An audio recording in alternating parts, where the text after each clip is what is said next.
The Browns, they're putrid. They're the worst team in the NFL. The 2024 season is over. Lamar Jackson can't win the playoffs. He'll win a third MVP, though, so that's great. Drew Sample is the most important piece of the Bengals offense next year. Go Joe Burrow. He deserves to be MVP. I wish he was the Browns quarterback. Kind of mean that. If you're looking for the most reactionary, silly, and unserious show on the internet, then you're home.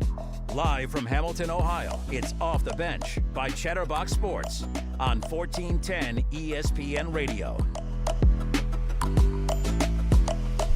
All right, we are off and rolling here on a Wednesday Off the Bench presented by United Dairy Farmers. Good morning, everybody. And before, of course, we get to everything else, back from his suspension after inciting what was a very drama-filled show. I think he learned his lesson. No more stirring the pot and Rehabilitated. Stuff. No longer a threat to society. So I think we'll be okay for a couple days. Yeah. And then we'll get back to the draft talk, and who knows. Yeah. It's good to be back. I'm not going to clap. It's good to be back. It's about as cold as it could be, and that stinks. But other than that, it's good to see Elliot's face. It's great to see Jacob's face. It is a little bit cold in here. It's about 49 in the studio today, but that's all right. It's warmer than it is outside, which is 0 degrees. So, just count your blessings. I actually think it's colder than that. Outside?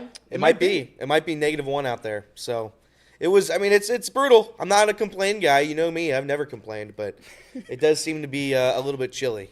The thing about our studio being inside is it's not that much warmer. No, it's not. It's not at all. I came into Casey wearing gloves. Casey's wearing gloves. He's 6 layers right now. I was still wearing gloves, but it's hard to type. It's hard to do my job with wearing gloves. So, those came off real quick. But it is really cold. For those that don't know, the thermometer on the wall over there says it's 45? Yeah. Very nice. Very nice. It's tough. Tough life over here. Is it really that cold in there? Yeah. That's actually the reading? Yeah, it's oh, my pretty cold. goodness. I mean, we have unsafe working conditions at LC-Box, but if it makes you feel any better, I'm very warm here in the WING studios.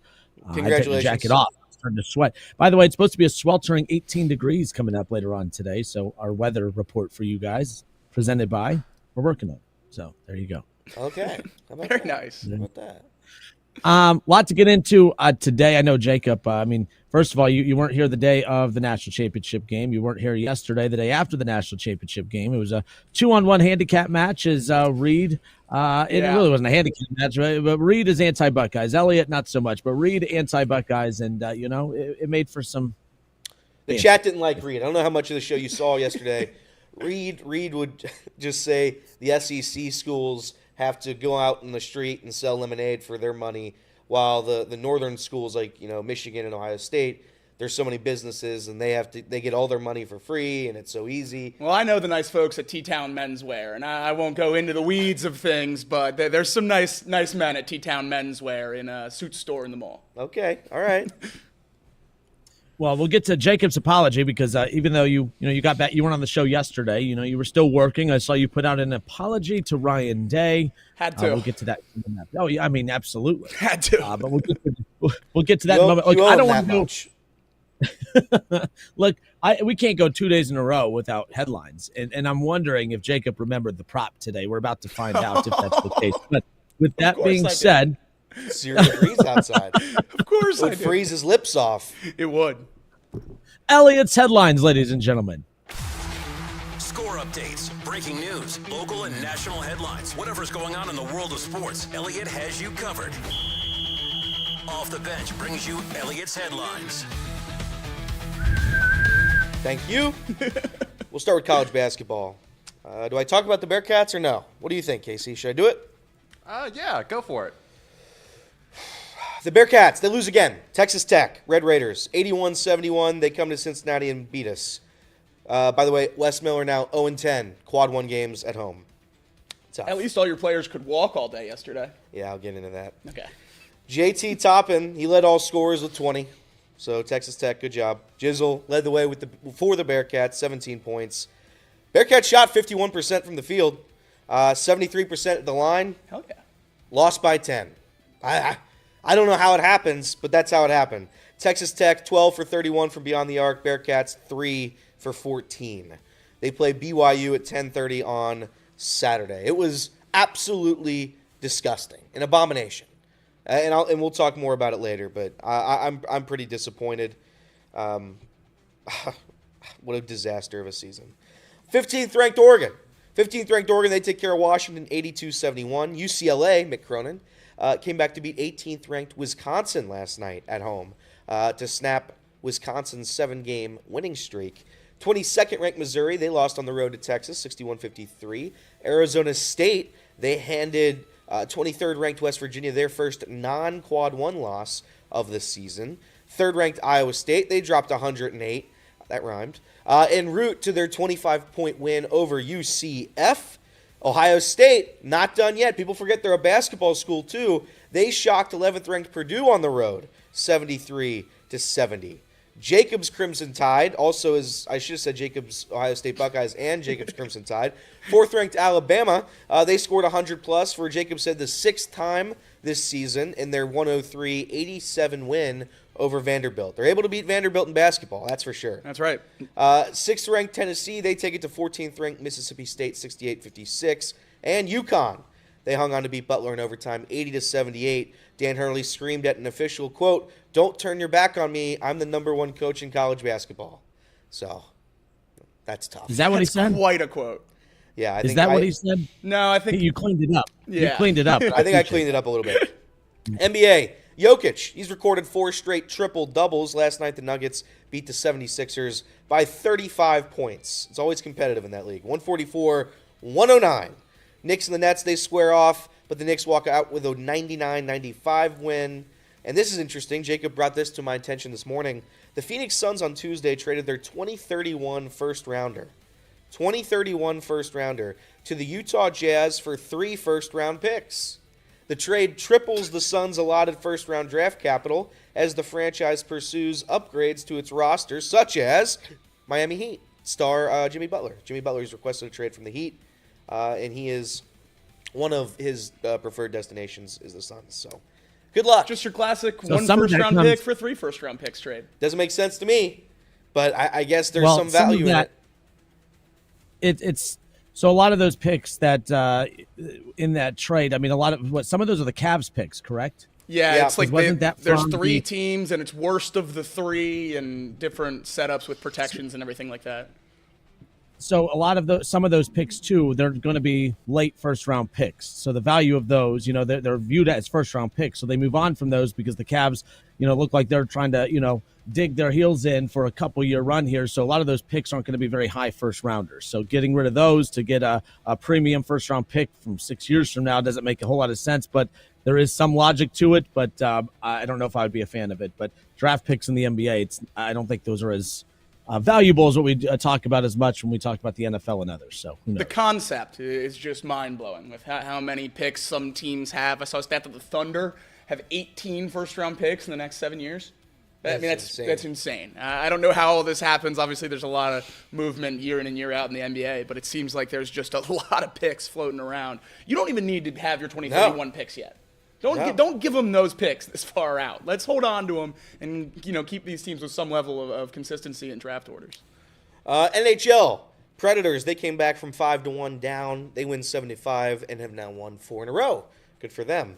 NFL news: Khalil Mack says he will return to the NFL next season after saying he needed to weigh out his options. So he will be back in 2025. Josh McDaniels. He'll be back and a free agent. He's going to be back and be a free agent. And a free agent, yeah. On top of that too. So I think that's key for teams with a lot of money to spend. By the way, Yeah. I don't know if that's of any interest to you guys at all, but yes, he'll be a free agent. So I thought that was interesting. I thought he was returning to the Chargers, but he's just returning to the NFL. To the He's going to league. test the free agent waters. He'll be a highly sought after free agent for sure. Yes, he will. Josh McDaniels, he's returning to the NFL, returning to New England at least in 2025. He will be their new offensive coordinator. So Josh McDaniels and Robert Kraft, good buddies.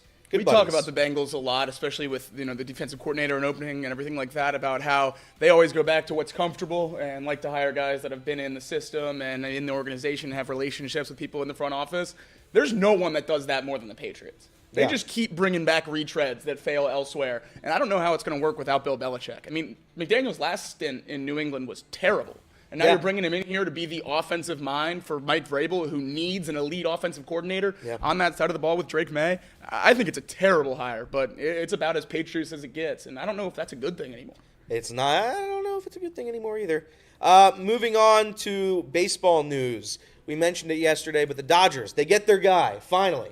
They've made the one move that we've all been waiting for, Kirby Yates. So good for the Dodgers. They get another. They get their guy. I'm sure today they'll get another one of their guys, and then tomorrow they'll get another one until they own the league. They have a good process here of, okay, we'll get one closer for the ninth inning, and then let's just get 7 more closers and also the best starting rotation of all time. And 4 MVPs in the field. Correct. Awesome. So if they have, I think their strategy of if we have the best player at every single position, we'll be the best team. We'll be the best team. I don't hate that. I don't hate that either. It only cost $500 million this year.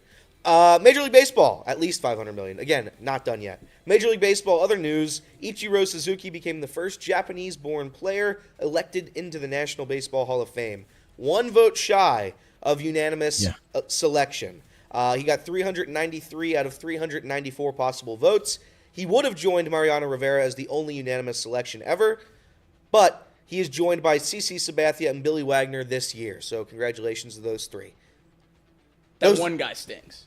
Which guy? Whichever one guy didn't vote for Ichiro. Oh, he does stink. Stinks. He does stink. But those are your headlines. They show yourself. And by the way, that person, they have to know when they're leaving him off of that ballot right there, that it's going to come back on them. I think it's cowardly. Now, here's the deal. I would respect whatever voter it is that kept him off and then came out publicly and said, look, guys, I feel a certain way. I think he should not be on because of X, Y, and Z. We can all rip him for it, but at least own it. I think it's cowardly to do something like that and then to just hide. And we've seen every year, I think we do this when it comes, when these names come out, there's always just that one name that is always left. It just drives me up the wall. If you're going to do something like that, I think your name should be tied to it. But we'll see if it comes out. We'll see if it's leaked. Yeah, who knows? I agree. I'm always pro releasing those ballots. I mean, Heisman, MVP, all that stuff. If you're going to have the power to vote for it, I think we should have the power to see who you voted for. 100%. And, have the conversation about it. Well, I think because of that, too, the fact that you don't have to put it out there, it does mess with legacies. I mean, look, Ichiro, we don't look at him in a different way.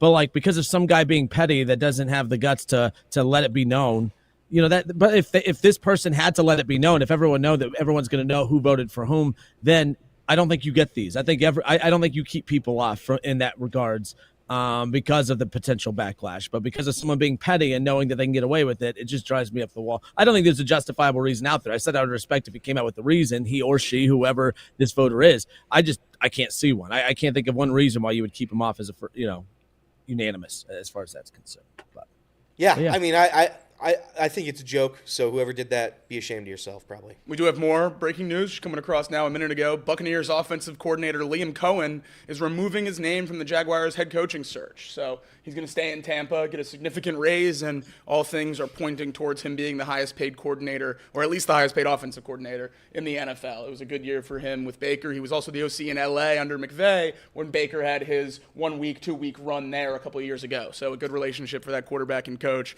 After losing Dave Canales to the Panthers last year, they get some level of continuity there going into next season with Mayfield and their OC. That's now the second big offensive name that was reported as saying they'd love to work with Trevor Lawrence and then removing their name from consideration after the Jaguars retained their GM Trent Baalke. Ben Johnson said the same thing, and then Cohen, 2 of the top names on the market, said both said they wanted to work with Trevor. And then after retaining their GM, they pulled their names out. So interesting. It's always important to look at that when you're talking about firing head coaches and GMs. When they fired Doug Peterson, they didn't want to put that blame on Baalke, and that might have cost them elite coaches in this cycle.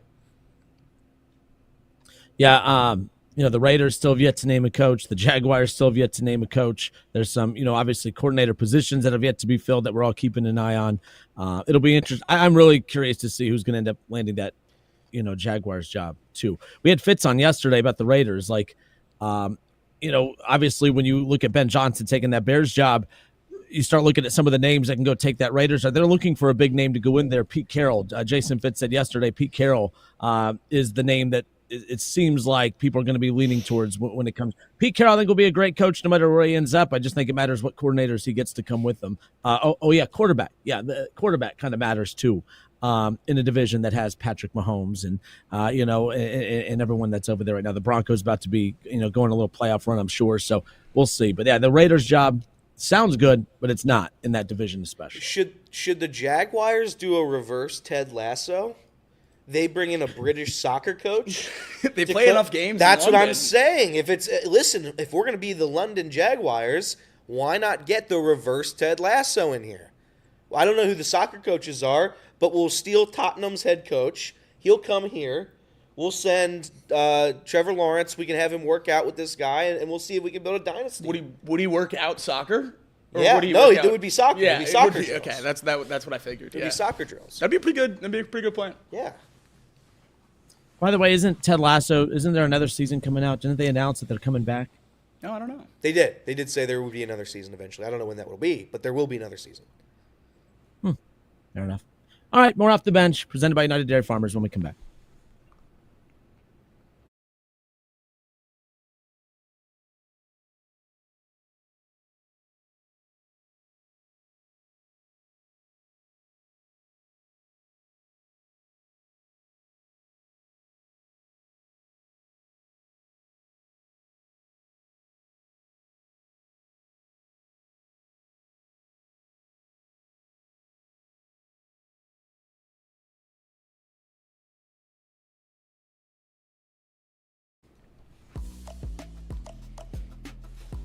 All right, and we are back. Justin Kinner, Elliot Rearing, Jacob Tissett with you here. Casey McAllister in the producer chair. There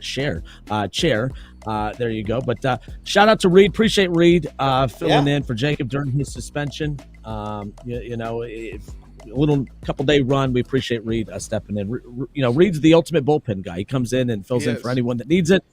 But to be clear, there is an extra chair in that studio. He doesn't only have to be on the show when he's filling in. I do want that to be clear. But he's kind of a busy guy. He kind of has arms pulled in a bunch of different directions. But he at least does a good job of keeping that illusion. Correct. He does a really good job of acting like he's really busy. Very, very, very. Jacob, obviously you're back. You put out an apology. You apologized to Ryan Day. It's about time. Ohio State wins. Yeah, I mean, look. Ryan Day, he did not deserve that. I mean, he proved everybody wrong, right? Everyone that had doubts about him, he proved them wrong. But no, you had to put. You didn't have to. You just did the right thing, right? Like you put out the apology. Ryan Day winning the national championship on Monday, head coach of the Ohio State Buckeyes. Of course, he's I think he's one of the most polarizing coaches in college football because you would think he is like one of the most losingest coaches in college football, but he's only won 70 games. He's only lost 10 games. 70-10 is the dude's record, and finally adds a national championship to that resume. It's pretty good. Justin, I was waiting for when Ryan Day held up that trophy. I was waiting mid-hoist for the firing. Jacob said he wanted mid-hoist. He wanted to fire this guy. This guy saved Ohio State. Yeah. And what do you have to say to him? Sorry. I put out an 8-minute video saying sorry. Not good enough. Not good enough. An 8-minute video. But no, you weren't here to obviously react to the national championship win, Jacob. You were out and about, but obviously Ohio State, they finished the story, if you will. They were the ones hoisting up the trophy at the end. Look, we knew Notre Dame, tough, hard, physical defensive team, but we knew the talent gap was there. It was going to take a lot for Notre Dame to overcome some of those deficiencies. They made it more competitive than I thought. I think that the score is closer than the game actually was. I still think you could see the physical mismatch out there. But at the end of the day, it was more of a competitive national title game than we've seen in a few years. But obviously, Ohio State was the better team, and we kind of knew that heading in. Yeah, and it really looked like it for the vast majority of the game. Obviously, there were some blips on the radar there where Notre Dame made it close, but I think that was a 30-point Ohio State win disguised as a 2-touchdown win. Yeah. It was a dominant game in really every facet. That first drive, I got in my head a little bit after Riley Leonard took 10 carries down the field in 10 minutes and scored a touchdown. And then it took 2 seconds during the commercial break to look at him throwing up on the sideline and say, maybe that's not sustainable. Yeah. So, yeah, I think this game is one of the more transformative games in all of college football history. And I don't mean that really in anything to do with Ohio State, but I mean it for exactly what I was talking about 7 weeks ago after the loss to Michigan, on how much that game means to me, how much that game means to a lot of people in Ohio State's fandom. And I know I'm kind of the poster child for it right now, but there was a lot of people that wanted to fire Ryan Day after that game. It was a relatively common chat with us here on YouTube and everything like that. So it wasn't just me. And I think a lot of people are owing him that apology right now, and most are doing it. What he did this year that was most impressive wasn't even winning the championship. Obviously, the 4 wins in a row, beating those teams, 5 top 5 wins, flipped every narrative about Ryan Day this year. But that's not even the most impressive thing to me. It's still that Tennessee win. Turning the page after the Michigan loss, crawling out of that hole that would be the depths of despair for almost any program. I think Ryan Day, if he's not the best coach, he's the 2nd or 3rd best coach in college football right now in terms of every statistic you can look at. I don't know what else you can say other than he doesn't beat Michigan, and that's what I'm talking about here with the change. You don't have to anymore. And I don't think that really clicked for me and a lot of other people. I know Justin's been saying it forever, and I knew the facts, but that didn't really click for me until you saw it. Because even in 2022, when Ohio State made the playoff, had a chance to win a national championship with C.J. Stroud, when they lost to Michigan, they didn't. And I still talked myself into, you beat Michigan, you play TCU in the first round, you win a national championship, that's the loss that cost us. Well, this year, you lose, you get in, you run the table, you win it. Championships are more important. I guess I'll say that. Yeah. There we go. So I'm here to tell you, I don't think you should have apologized to Ryan Day. I see this clip a lot on national shows yesterday and throughout. Do the doubters and critics owe Ryan Day an apology? I'm here to say they don't owe him an apology at all. And here's why. Everything people said about Ryan Day was right up until this point. Like, for instance, Lamar Jackson. The narrative out there is for instance, when he finally does win that Super Bowl, people are going to say, do people owe Lamar Jackson an apology? I'm going to say, no, they don't. Because Lamar, by that point, might have a 3rd MVP by this point when he does finally win that first Super Bowl. I'm going to say, well, look at all those MVPs. Look at all that regular season success. You look at the playoff numbers. The doubt was, I think all that doubt and the questions, I think they're, I think they're credible. I think it's fair to ask, hey, you put up all these great numbers in the regular season. You win all these great games in the regular season. You don't turn the ball over, but you start turning the ball over in the postseason. I think it's fair to question, how come he doesn't show up in elite form in the postseason as much as he does the regular season. Him winning a Super Bowl 7-8 years into his career is not going to erase the 7 years of him showing those deficiencies in the postseason. So I will not apologize to Lamar Jackson when he finally does win that Super Bowl, because I think those questions are fair up to this point. And the same thing with Ryan Day. Yeah. To go 4 straight years without winning a Big Ten championship, to go 4, and by the way, all the criticisms, I think the lunatic fringe, it all was kind of put into a ball of just the reaction to the Michigan game. I've never based my opinion just off the Michigan game. I've been saying that for quite some time. However, I do think that when you go 4 straight years without beating Michigan, 4 straight years without winning the Big Ten, all right, 5 straight years of not being able to beat any national championship contender, you were 0-3 against the SEC. When you put all of that together, the first 7 years of Ryan Day's career, I think every single one of those bullet points has put him in a position that it's warranted to be critical of Ryan Day. Now, you look at this season. How did he start? Started the season off 6-0, but you finally faced that national championship contender. Although competitive, you lost. And there was the clock issue at the end, and it was just a lot of question marks. And then you get to the Michigan game. You lose again. I'm not sorry for being critical about another loss to Oregon early in the season. I'm not sorry for being critical about the 4th straight loss to Michigan. I'm not sorry for being critical about the 4th straight season of not winning a Big Ten title. All that stuff was accurate up until those points where we were making those criticisms. I think if you make those arguments moving forward that he can't win big games and that he's not a good coach and that he's overrated, then I think you owe him an apology moving forward. All I'm saying is I don't think you should have issued that apology only because I think all your criticisms were warranted and fair. I said coming in, he has yet to prove that he could beat a national championship contender consistently over a 5-year period, but I'm supposed to believe that he could beat 4 straight title contenders in 4 straight weeks? Right. I had no faith that they could win a national championship. But he did it. I will not have that doubt moving forward. When they play Texas next year, I'm going to have the faith that they can go win that game. If they would have got knocked out early in the playoffs against Tennessee, I would have had zero faith that they could beat Texas in week 1 of the 2025 college football season. So I think moving forward, all this has done is it has shifted the perception of him moving forward. I don't think it erases the deficiencies that he had up until this point. So I do think all I'm saying is I wouldn't have apologized. I think all your criticisms of him were fair. Yeah. I'm just glad he finally shut everybody up now moving forward, because we can no longer say he can't win the big games when he won 4 big, gigantic games in a row in a month span.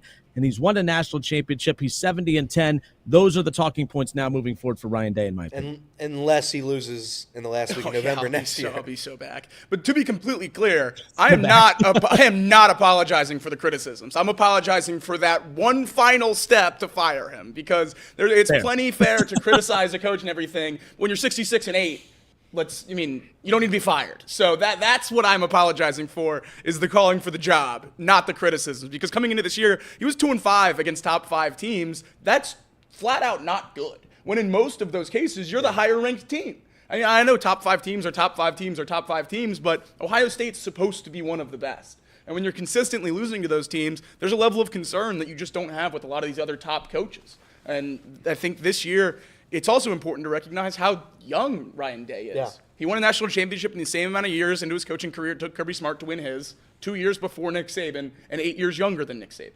This guy is 70-10 with the 3rd highest winning percentage of all time on a graphic with 3 other guys that the pictures were in black and white. The pictures were black and white, and then Ryan Day on the all-time winning percentage list. He's 7-6 now against top 5 teams. He's 15-8 against top 10 teams. He's 6-4 in bowl games. He has 2 Big Ten championships, 4 college football playoff appearances, 5-3 in the college football playoff, and a national championship. That is an insane resume. There you go. And we'll use Zach Taylor as an example here too. Like, a lot of people, not big Zach Taylor fans, right? Like, they're not a fan of his play calling. Let's say in 2025, Zach Taylor just turns into the best play caller of all time, right? And he's just dialed in. And are we going to do this? All right, guys. I will not do a segment on this show next football season saying, all right, guys, I think you owe Zach Taylor an apology because look at how great he is with calling plays now. No. Because the criticisms of his play calling in years past are warranted. I think those are fair.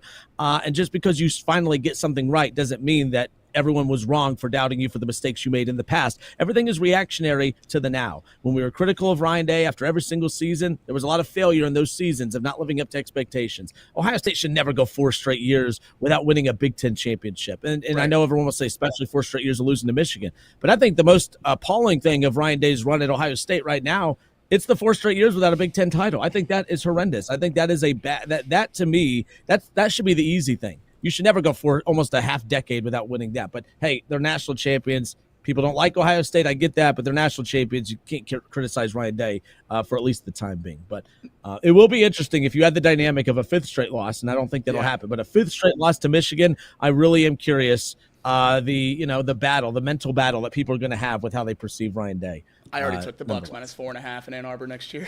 What a sicko. Locked it in after the national championship. I think the difference, that's an alternative line, right? That's an alt line? Okay. I bought it down below a touchdown.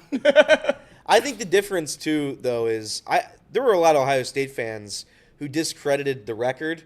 Like, I know that, the regular season, some of those schools in the Big Ten, respectfully, aren't very good at football. And maybe those, 70 wins, there's a lot of bad teams that he beat. But the fact of the matter, and Jacob's right, he brought it up, he was on a graphic with 3 people that coached college football in 1895. Like, people I've never heard of in my entire life. And the fact that he was discredited for having such an insane winning percentage, I don't know. I think that's a little crazy. If I were an Ohio State fan, I'd understand the criticism, certainly after, 4 straight years against Michigan. Mm-hmm. So I'd get it. I'd just say that you have a coach that's doing something that no other current coach is doing, and you should probably want to keep him. Not only does he win between the lines, but he's also, if not the best, one of the best recruiters in the country. Yeah. Both portal and high school. He dominates in both of those fields. And, this year, not only did he convince everyone to come back, we saw it in Jack Sawyer's Players Tribune letter about how they all wanted to come back to win it for Ryan Day, and that was a big part of it for a lot of these seniors. And then to supplement it with the transfer guys like Caleb Downs, Seth McLaughlin, all these guys that played huge roles on this team, that doesn't happen everywhere. Most of the time, you at least get, one or two of the transfers that don't quite pan out, don't get in the system, or you have a couple holes in your roster when you bring guys back where it doesn't quite work. Ohio State lost 3 starting offensive linemen, shuffled it around, and they might have gotten better.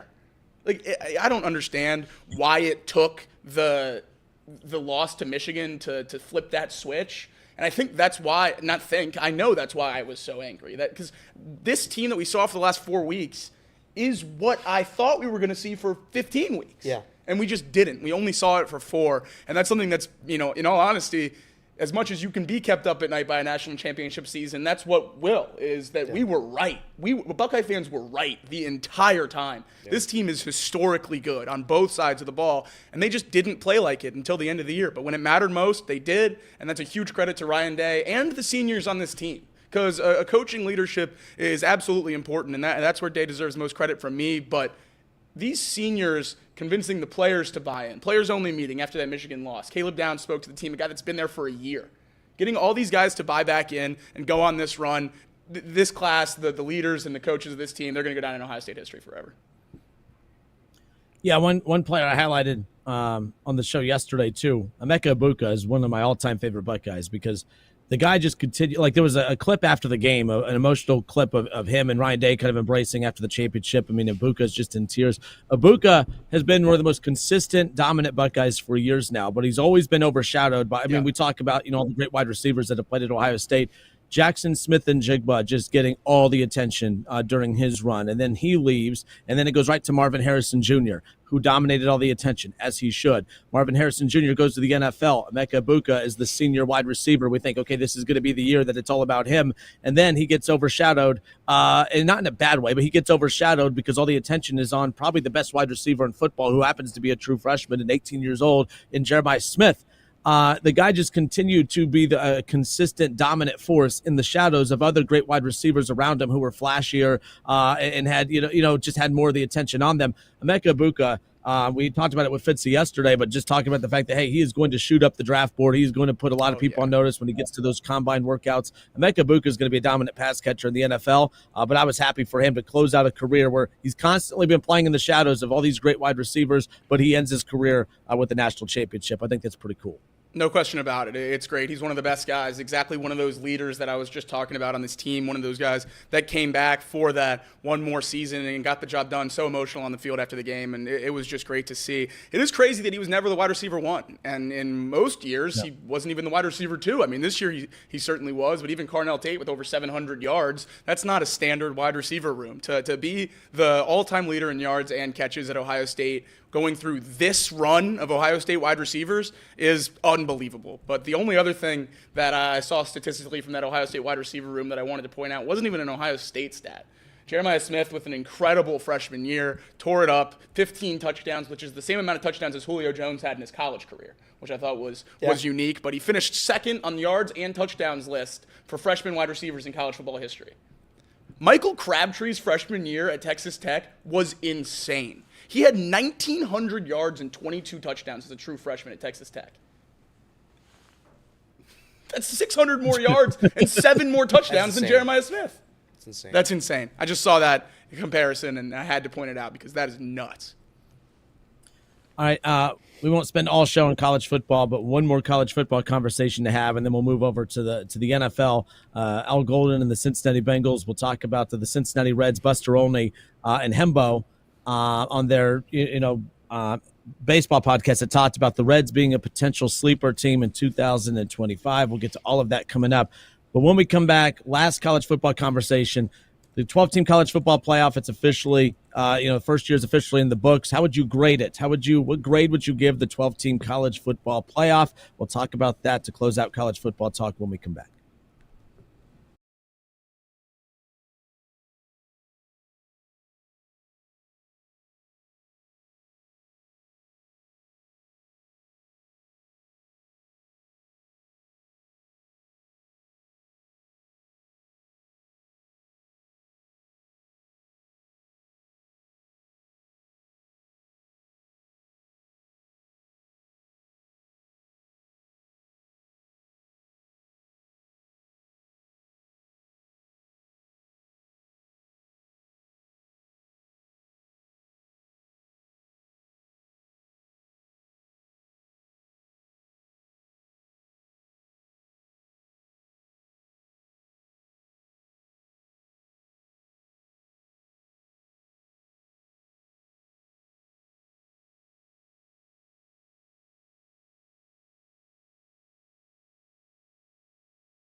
And we are back off the bench, presented by United Dairy Farmers. Justin Kinner, Elliot Rearing, Jacob Tissett with you here. Casey McAllister holding it down in the producer chair. We appreciate you guys tuning in, hanging out with us. For those that are tuning in and hanging out with us for the time being, make sure you hit the like and subscribe button down at the bottom. We appreciate that. That helps us grow the show.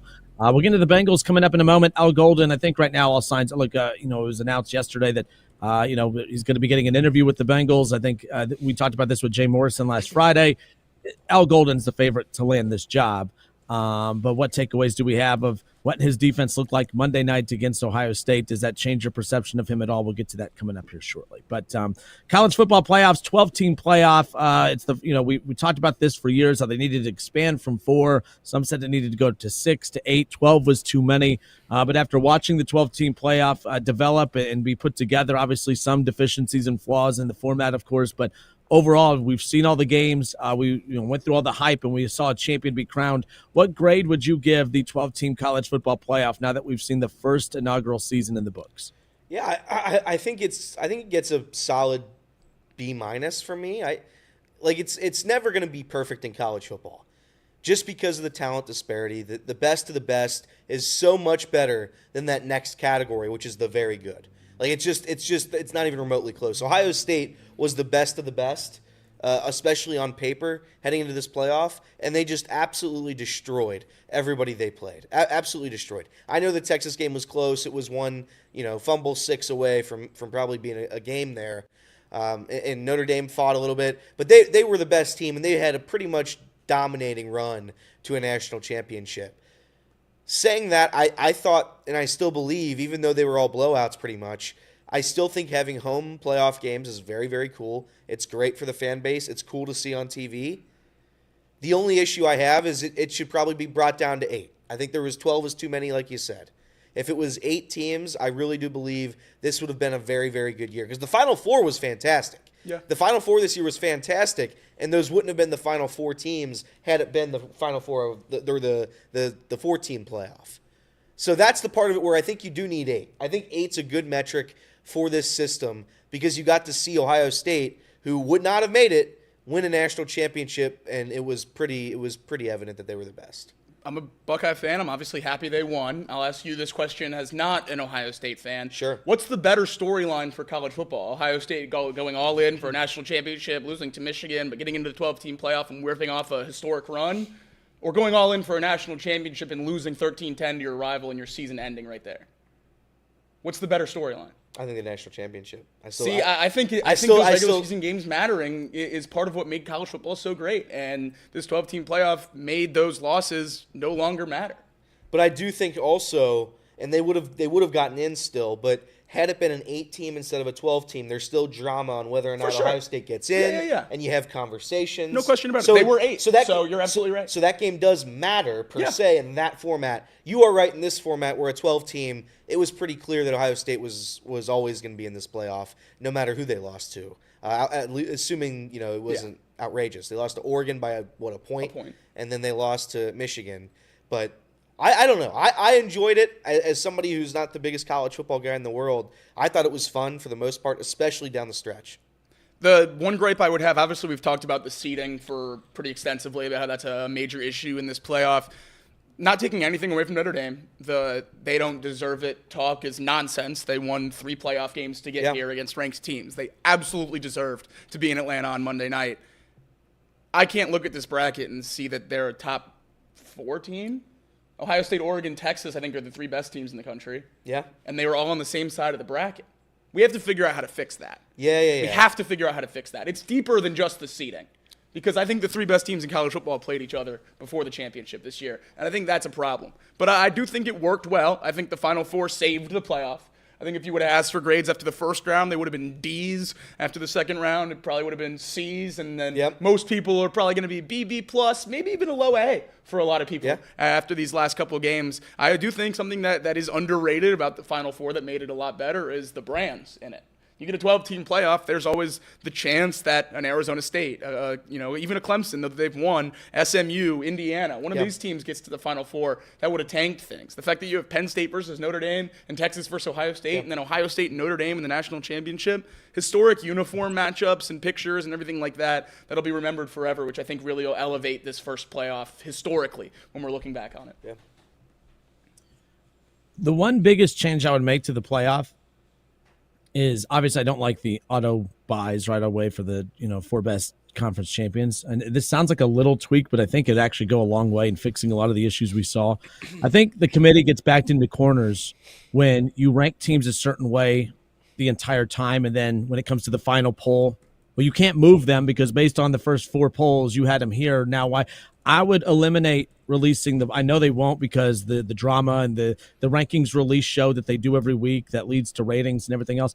I think the best way to fix some of the playoff issues with the seeding at the end is stop backing yourself in a corner by releasing polls 4 weeks in advance, 5 weeks in advance. Yeah. If you eliminate that and just let the entire season be the body of work, I think at that point, now when they put out that final poll or the first final poll, there's less to argue about because a lot of people, I saw a lot of people, well, you put them at 6 and they did this, and this, but then you had them in the final poll, you bumped them all the way to 12. What changed? Nothing changed. That stuff messes with everything. I think you take that out. Stop releasing that weekly poll. I think it's pointless. Putting out a 25-team poll for a 12-team playoff and you're the number 22, who cares? I don't care if you're number 22. To me, get rid of the poll release show, the rankings release show. I think that's ridiculous. I think that we don't need that. I used to like that. I thought that was cool. It added to the dramatics, but I do think it messes with the perception of, I think it backs the committees in corners that they can't dig themselves out of. If they just had to put out one poll, and that's the final poll after conference championship Saturday, I think there's going to be less arguments because there's going to be less stuff used against them. Well, in week 8, you said that this win mattered, but now it doesn't matter in the final poll. That doesn't make sense. Release one poll. And then I think there's going to be less, there's going to be less people doubting the committee and as far as how they put that together. They also need to get rid of the auto buys, as I just mentioned a little bit ago. I think obviously the auto qualifier, that's totally fine for a conference champion. But they're close. I think overall, I'll give it a B minus, B plus in that range. I think you make a couple of those tweaks, and this is very close to being very good. I will say, I was on the train of, man, the 12-team playoff is going to just completely eliminate the urgency to the regular season.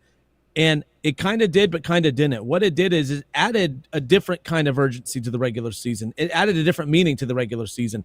Notre Dame losing to Northern Illinois would have eliminated them from the 14 playoff, even if they would have won out the way that they did. I don't think they make the 14 playoff with the loss against Northern Illinois. I don't care how good they were playing down the stretch. Ohio State, the second loss of the season against Michigan, despite being the number 2 team all season pretty much in those polls, with a 1-point loss on the road at Oregon, of course. I think what it did is it added the storyline element that Jacob, you were kind of alluding to. It added time for teams to breathe a bit. It added, some room to improve. It gave teams a second and third chance. Now, some people don't like that, but in a 12-team field, there's a lot of teams I didn't think should have been in the mix to begin with, but you have to put 12 teams in.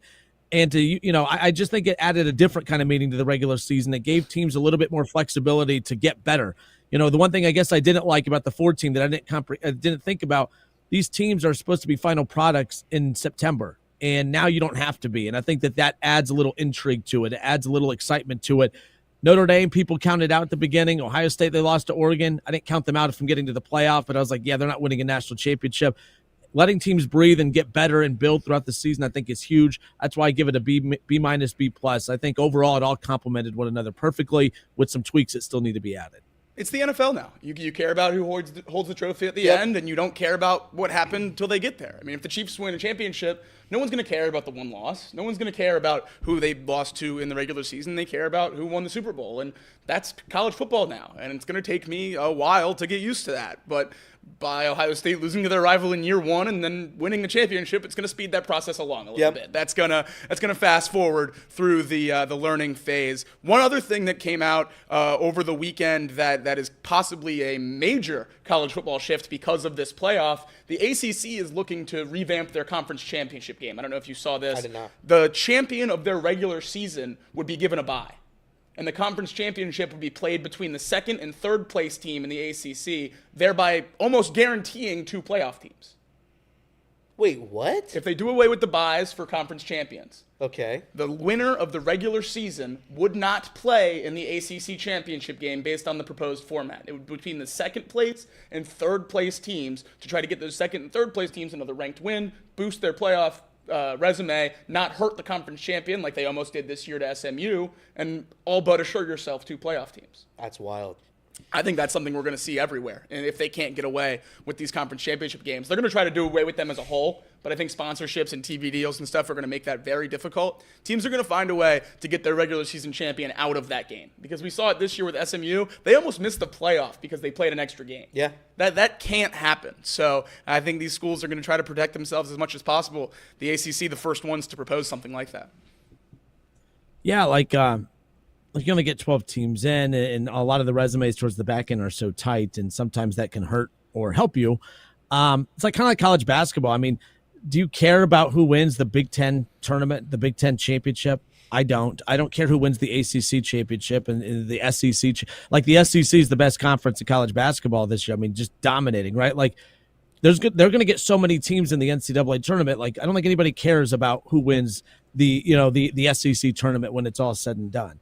And that's kind of like this right now with the Big Ten. I think college basketball is a bad example for that. I was going to say I I disagree pretty heavily on that. If you win your tournament if you in win your college basketball or regular season title in college basketball, like that means the world. Yeah, and it's especially significant if you play in if you're a Georgetown. If you win the SEC, that means that's a huge deal. I don't know about that comparison because I think it means so much drastically more in college basketball. I think for instance, like the Big Ten, the SEC, these teams are in the tournament no matter what. And if you and I've heard from some coaches that have said like yeah, you want to win your conference tournament, but getting knocked out, getting upset in your conference tournament early, it's not the end of the world. You get a little bit, more rest. You get a little bit more of a break. Those who get to the conference championship, you're playing up until Sunday on Selection Sunday, and then boom, you get 4 days off. Well, the other teams who are automatically in no matter what, they're getting that extra week off to get a little bit healthier and get a little bit more rest. I don't think that's that crazy of an idea that the winning. Are there silver linings to losing early if you're already a tournament team? Absolutely, but winning a conference tournament, especially non-Power 5, Power 4, that means the world because you get in. And in the Power 4, you get bragging rights over everyone else. I also think there's the teams like Syracuse, there's the teams like Michigan State. I feel like there's those teams, those bubble teams, Rutgers, that get hot so late, and they need that conference tournament to get them into the tournament. Yeah. And then you also kind of prove to yourself that you're good enough. It's a momentum thing for sure if you play in those conference tournaments in basketball. I think it's a little bit different in college football just because – if you want to do the SMU thing, they had no reason to play for a championship. None. Zero. It made more sense to sit out than it did to try to fight for a championship. In college basketball, you don't have that. There's certainly teams like if you're Duke, you want to be healthy. You saw that kind of last year. Teams would kind of rest guys and not try their best. If you're the upper echelon of, if you're going to be a 2 seed, 3 seed, 1 seed. But I'd still argue that every school is trying to win that conference tournament.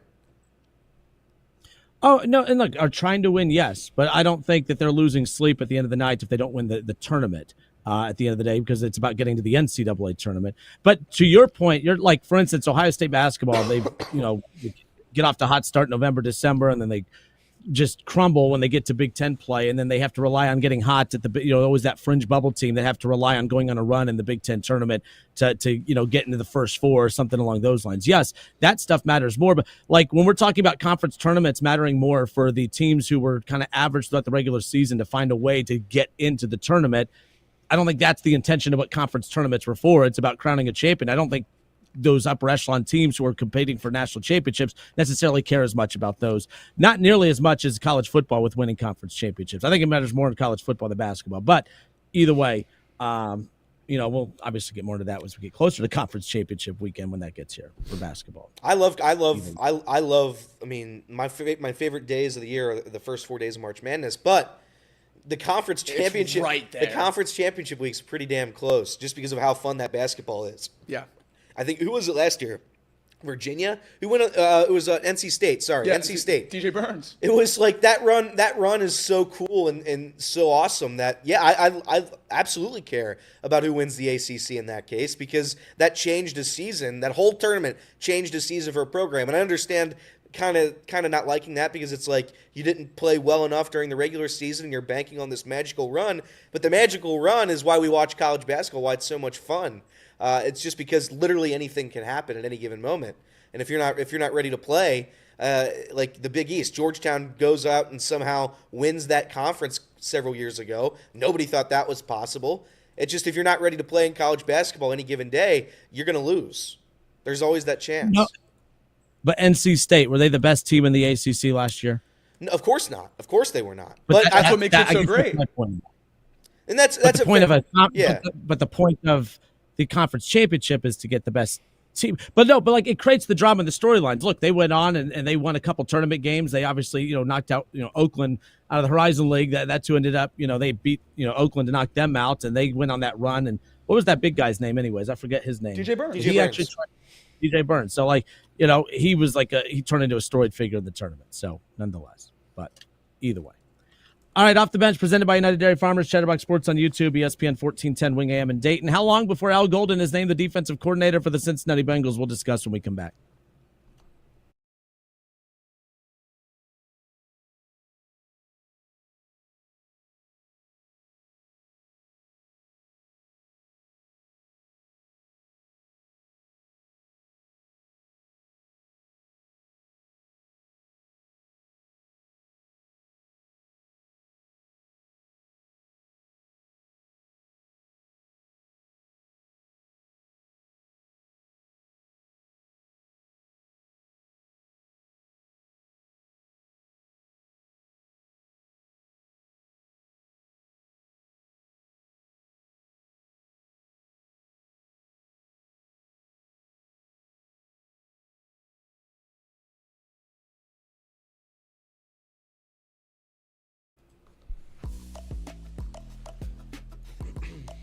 Everyone expected Ohio State's offense to just absolutely dismantle the defense of Notre Dame, although it still, technically was a little bit of a mismatch. The defense put up, nice little resistance on Monday night and made the game more interesting than some of us had anticipated it to be, of course. But I think a lot of people, Bengals fans especially, kind of keeping an eye on the defensive coordinator search, and it tied into the national championship game on Monday night because the defensive coordinator for Notre Dame is Al Golden. I know we had Jay Morrison on the show last Friday, and he said that the one, not concerned, but the one thing that was going to be interesting is that he knows it's not going to be the most popular hire right off the bat, especially coming off of a national championship where you're probably going to see Notre Dame get bludgeoned by Ohio State's offense, and that's going to be the lasting memory you have of the guy that you're bringing in to be your defensive coordinator. But we had Jason Fitz on the show yesterday. We asked him in regards to what was the takeaway of Al Golden's defense and how they performed on Monday night, and would that cast a shadow over the hiring of the Bengals' new defensive coordinator if he is indeed the guy? Here's what Jason Fitz had to say. Speaking of funny narratives, what are your thoughts on the Chiefs just getting every single call? That narrative. Not that one. Nope, not that one. Oops. Not that one. You're okay. Do you have the other one? I'm looking for it. All good. But just real quick, while we're looking for that, I'll send it to you guys. Was there did Monday night's defensive performance from Notre Dame, did that spark any question marks whatsoever about Al Golden as a defensive coordinator for you guys? Literally none. Literally none. Because what is he going to do? He's going up against a $20 million roster. He could not cover 0, 3rd and 11, one-on-one coverage, literal Julio Jones reincarnated on the outside. I understand. But come on, what are we doing here? No, I 100% agree. Ohio State was better, and they were just, like, I get it. I understand if you're a little bit worried, like, is he going to be able to translate to the NFL? I get all that. It's that game. We knew that was going to happen. We said on Monday, Kinner, that was going to happen, and it happened. It's like everybody knew it was going to happen. So I think you have to judge on a little bit of a different scale when it comes to hiring your defensive coordinator. I'm aware of what happened in that game. It's just, and there was no answers. There was not going to be an answer from any defense in the country. Not one. Ohio State's more talented offensively than any defense they would play. And they only lost to Michigan because they got in their own head mentally and didn't use the Ferraris they have on offense. They were going to beat Notre Dame no matter what. And Notre Dame was ravaged by injuries. This wasn't even a healthy unit, which I would have given him an uphill battle to beat Ohio State with. He was without most of his best players. I mean, Riley Mills was their best defensive lineman all year long. He got hurt earlier in this playoffs. They didn't have a healthy roster, and with a healthy roster, I would think we'd be saying the same thing about a talent disparity. So the people that are brushing that off and saying you're coming up to the NFL, that stuff doesn't matter, he can't coach, blah, blah, blah, blah, I think that's nonsense, because not only was he playing with the less talented side of the ball, but he had so many injuries across the board that resulted in a lot of what we saw. His overall scheme defensively, bringing that to Cincinnati, how do you think that fits with what the Bengals are trying to do, obviously, and obviously find a way to fix that side of the ball to complement Joe Burrow in the offense, of course?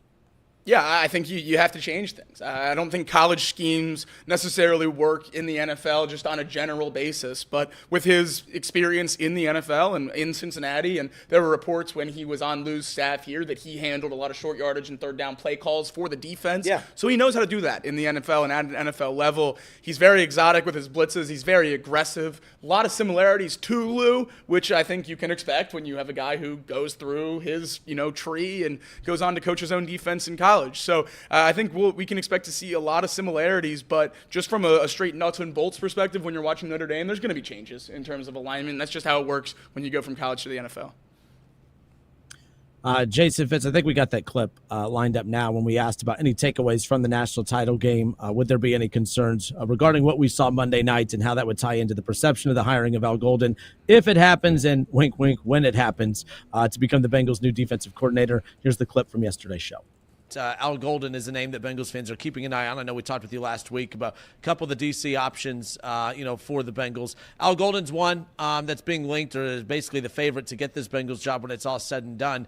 But how do you think he performed? How do you think the defense performed last night? Obviously, there's a talent gap, right? As good as Notre Dame's defense is, Ohio State just had weapons galore, no doubt about it.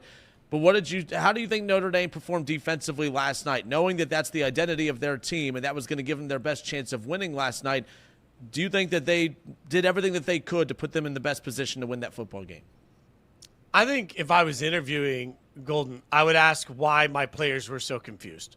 And you saw it. On the first touchdown, they pointed out on the broadcast, one of the players was pointing to Smith. Everybody knew he was getting the ball. But then because that wasn't his responsibility in the defense, he didn't stay with them. So who was supposed to be there and why did it happen? There were multiple plays in this game where you saw the secondary pointing to each other and looking at each other, shrugging their shoulders. I think it got a little confusing. They got a little overwhelmed to that. I would want some good answers to why. I do think that mismatch is real here because, frankly, they tried to find ways to disrupt Will Howard. It's just the offensive line for Ohio State wouldn't let it happen. That was a great game for the offensive line of Ohio State. I think a lot of credit has to go to Ohio. This was not Notre Dame failing. This was Ohio State succeeding. I just think that you will have to answer for some of why your players felt a little confused in some of the assignments in a national championship game. Like, did you give them too much? Did you change too much? Did you lose your identity? What happened there?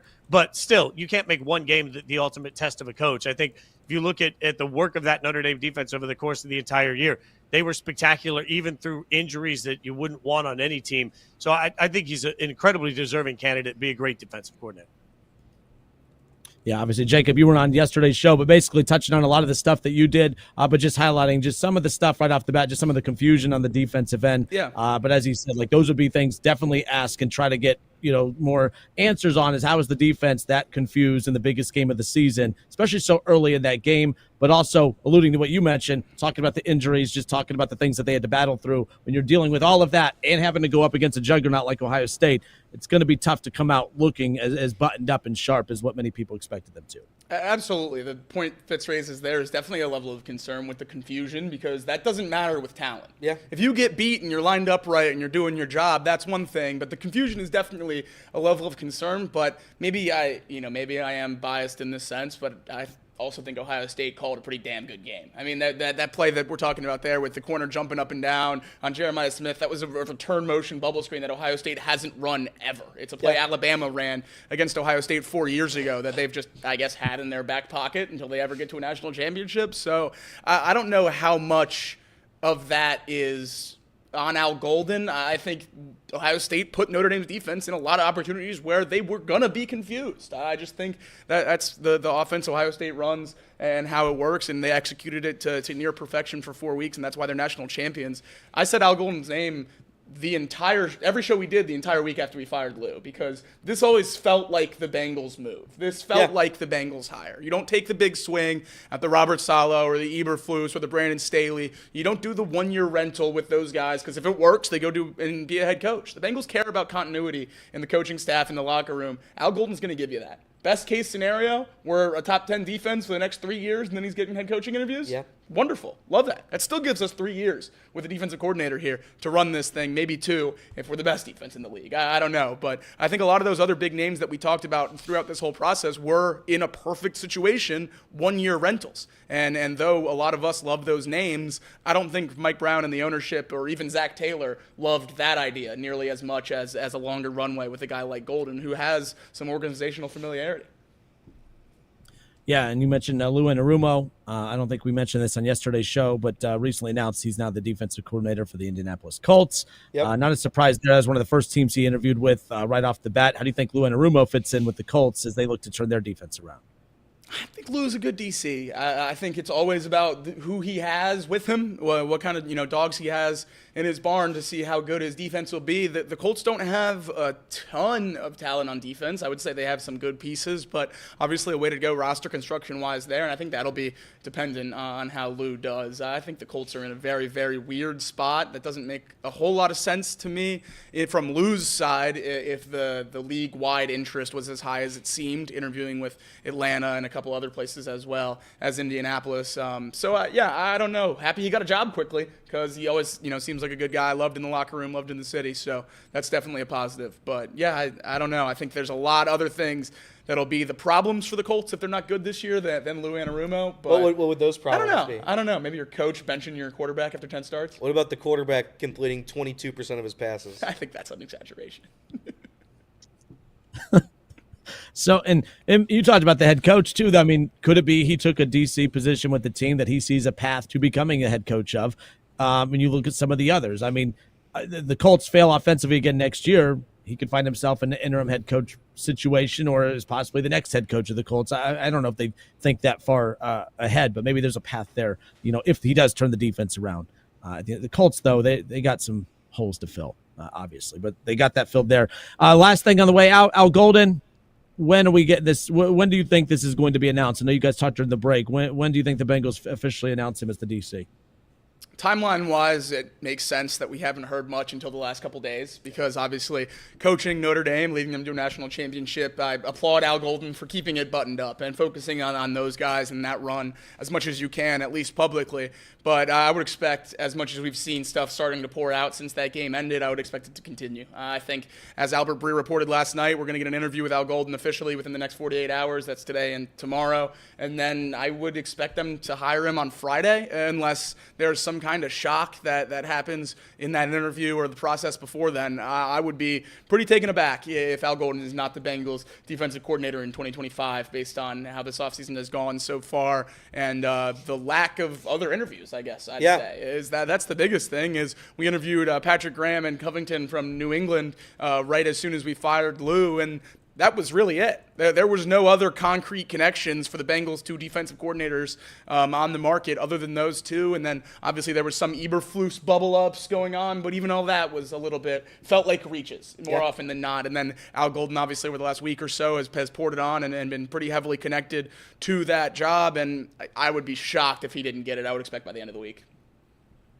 I've seen a little a little bit of criticism on social media as far as the Bengals not putting more effort into interviewing more candidates. Not so much, I don't think it's as much people questioning whether Al Golden is going to be a good DC or not, just more that, okay, I mean, there's 2 ways of looking at it. The Bengals should be doing more homework and interviewing more possibilities, more candidates, or give them praise because, hey, they knew who their guy was, they were locked in, and they feel confident that they're getting their guy. Is it a concern at all that the Bengals maybe didn't do more interviews, or at least there's no reports of more interviews that were done? You see other teams that, we just wrapped up our interview with so-and-so. There wasn't a lot of those reports coming out of Cincinnati. I mean, I know Jacob might have a different opinion than me. If you have your guy, if you know your guy, I have no issue with not doing a ton of interviews. I really don't. But saying that, I do understand the want to, try to go out there and find the best possible candidate, opposed to just sitting back and hoping that your one candidate's right.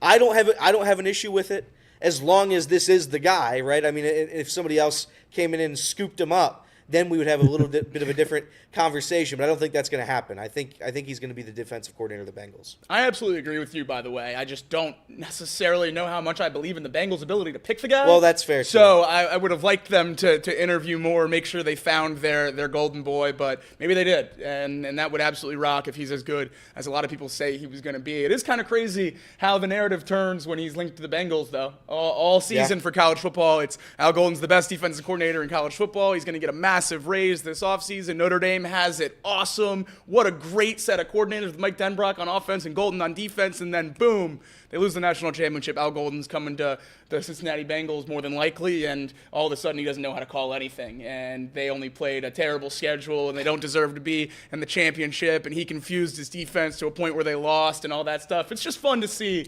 that nothing's really changed with how the national media views the Bengals. It's always just as many shots as possible. They got to win. It's called the spin cycle. That's right. Spin cycle, right? That's right. Yeah. All right, good stuff. Off the Bench, presented by United Dairy Farmers, Chatterbox Sports on YouTube, Dayton's ESPN Radio, 1410 Wing AM. Look, I know we touched on this really the last 2 days, but I see a lot of reaction on social media about the Patrick Mahomes and the Chiefs getting all the favorable calls. People outraged about that, but then we've kind of taking a look at some of the numbers. Fitz dropped some numbers on the show yesterday about how, actually there is no, there are no numbers out there to show that the Chiefs have any kind of advantage in that department. And of course that has sparked more conversation. I want to ask Jacob about that because he wasn't here yesterday when we had him on. So I want to get his take on that, but then tie it into a little bit a college basketball conversation too. Dan Hurley in the post game yesterday was a little upset because in what he says here, and we can't play the clip because it's a clip from the game, of course, but says, I don't think there's a program that has won as much as we have that gets as bad of a whistle. And my problem with that is this idea that because you're good, you expect to get calls that bad teams shouldn't get. I don't get that mindset. It drives me nuts, and it's honestly what leads to these narratives that I don't think we should be spending time on, but they do exist because of this type of thinking. Let's get to that when we come back. More Off the Bench next.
Dan Hurley is I think he's my favorite college basketball coach. I mean, the guy's just a walking soundbite. I mean, he's been a psychopath since. By the way, am I wrong? Did he tone it down the last 2 years?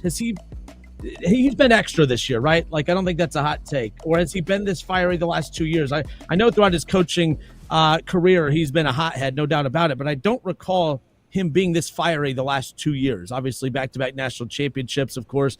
He's one of my favorite coaching personalities. I love the fire and the craziness that comes from him, of course.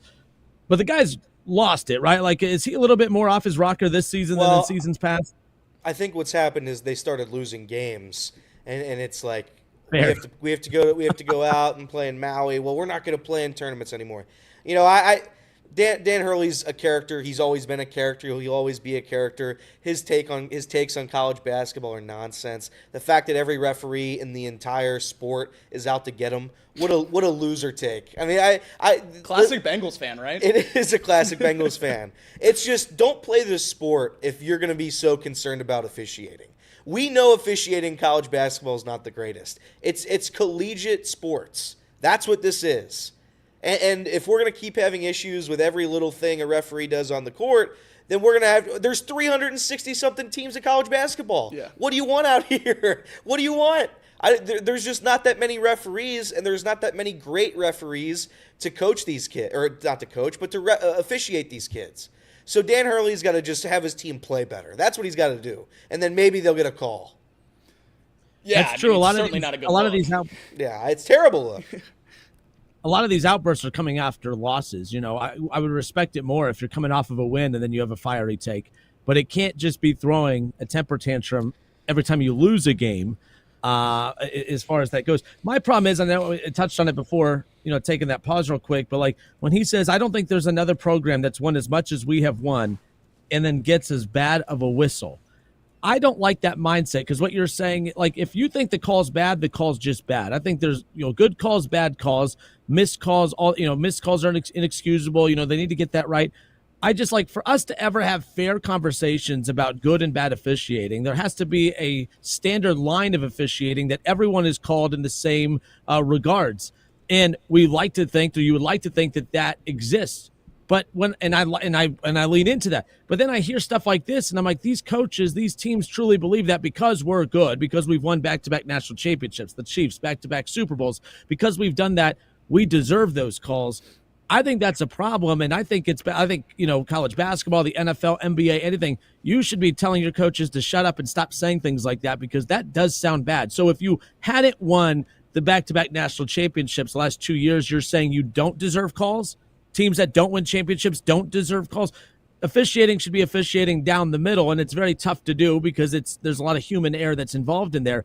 I don't think you get a call. Game's on the line, you dribble into the paint, go up for a shot, and you're hit hard. Oh, man, that's a foul, but this loser didn't win a title last year, so I'm going to swallow my whistle. Oh, he gets hit in the paint. Oh, this guy's a champion. I'm going to blow the whistle. I think that's weird. I can't tell a guy that's won back-to-back national championships that he doesn't know what he's talking about, but I don't know how you can actually think that a non-foul should be a foul just because you've won back-to-back national championships. I think that's idiotic, if you ask me, and I think that is what opens the door to having these conversations about the Chiefs and the NFL who get favorable calls or don't get favorable calls, the fix is in. I think all of that stuff comes from this type of thinking, and it drives me nuts.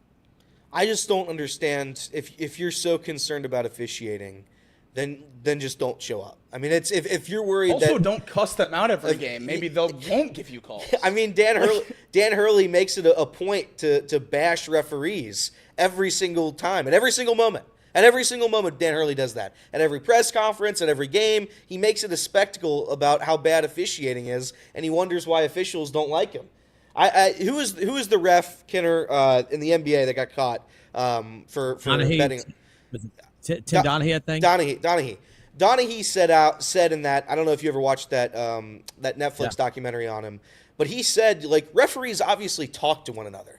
They see what Dan Hurley's doing, and are there friendly whistles out there? Sure, but I also think that you make it on yourself if you're going to openly bash the officiating every single night. That's like, referees are going to talk, and yeah, are they going to call fouls on you because you keep bashing them? Probably. Is that a problem? Probably. But that's the way it is. You can't just eliminate officials from college basketball. So, I mean, look, I remember a few years ago, you know, I've called games, so I've been working with Wright State for a while, and their coach at the time, his name is Scott Nagy, and he's taken them to a couple NCAA tournaments. Really good coach, but he's one of the most quiet individuals you'll ever meet. I mean, introverts are questioning why he's so quiet. That's how quiet he could be. And it was a conference tournament game, and I remember, you know, calling the game, and Nagy is just on his feet, yelling at the official the entire time, and he just doesn't do that. They were going up against Oakland, the team that made that run in the tournament last year. Greg Kampe is one of the winningest basketball coaches in the history of college basketball. He's just unbelievable. but he is known to be kind of one of them psychopaths on the sideline as well. Well, apparently I talked to Nagy after the game. I said, Coach, you're not usually one to, be as aggressive with the officials, but I noticed that you were tonight. And, off to the side, he's like, well, look, that referee, this is the first conference tournament he's called. This is his first year officiating D1 college basketball. Greg Campy is trying to intimidate him and bully him. So I had to be more boisterous to get those calls as well. And that was the first time I realized the psychology of coaches, not just coaching their players, but coaching the officials as well. Coaches do scouting reports on the officials. Hey, they have a tendency of calling this, and this, so they work on during practice.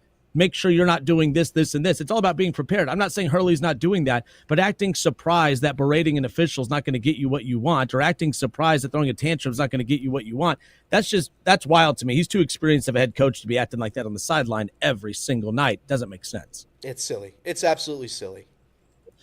But the Kansas City Chiefs, I know, Elliot, you and I, we've talked with Reed the last couple of days about this. Jacob, you're back after your suspension, of course. But look, coming out of the weekend, more, people talking about and by the way, I will say this about those calls with the Chiefs. Yes, those are blatant bad missed calls or bad calls that benefited the Chiefs. I'll never say that that's not the case. But the narrative that's out there is that the league is here to help push the Chiefs along, that the officials give favorable calls to the Kansas City Chiefs.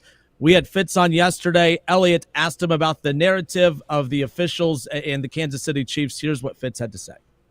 Speaking of funny narratives, what are your thoughts on the Chiefs just getting every single call, that narrative? I have numbers for you. I love here we this. go. I have numbers. Here we go. So, if you take a look at Patrick Mahomes' entire career, and you look at the number of penalties and the amount of penalties. So let's look at penalty yardage, for example. During Mahomes' career, the yardage differential between penalties for and against Kansas City in all of his games, including the playoffs. So every game they have, and it's the Chiefs and an opponent for every game. If you stack up the yardage, it's actually, they have the fourth worst differential in the entire NFL. They're in the negative. Their opponents have gotten more penalty yards called than the Chiefs have, which is crazy stat number one.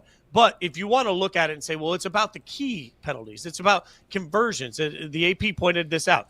If you want to look at third and fourth down penalties that resulted in a first down, okay, that's a big stat. Third and fourth down penalties resulted in a first down. During Patrick Mahomes' entire career, the Chiefs have had 84, which sounds like a ton. And so everybody's going to say, oh my God, 84 times they've had a third or fourth down become a first down because of penalty. That is a huge number. Well, their opponents have had that happen 104 times. So there is absolutely no data anywhere that supports that the Kansas City Chiefs get more calls, that the Kansas City Chiefs get a penalty advantage, that they get more key calls. None of the data actually supports any of that exists. The problem is we see Patrick Mahomes every week because he's always on TV. And so we see the call here or there that looks questionable, and we suddenly turn that into a narrative. I'm a Raiders fan. I have a Raiders helmet behind me. If anybody in the world wants to find the Chiefs narrative, it's me. Turn around and be like, they're not that good. The fact is that if you just look at the numbers from penalties, there isn't a single penalty metric that shows that there is any advantage given to the Kansas City Chiefs.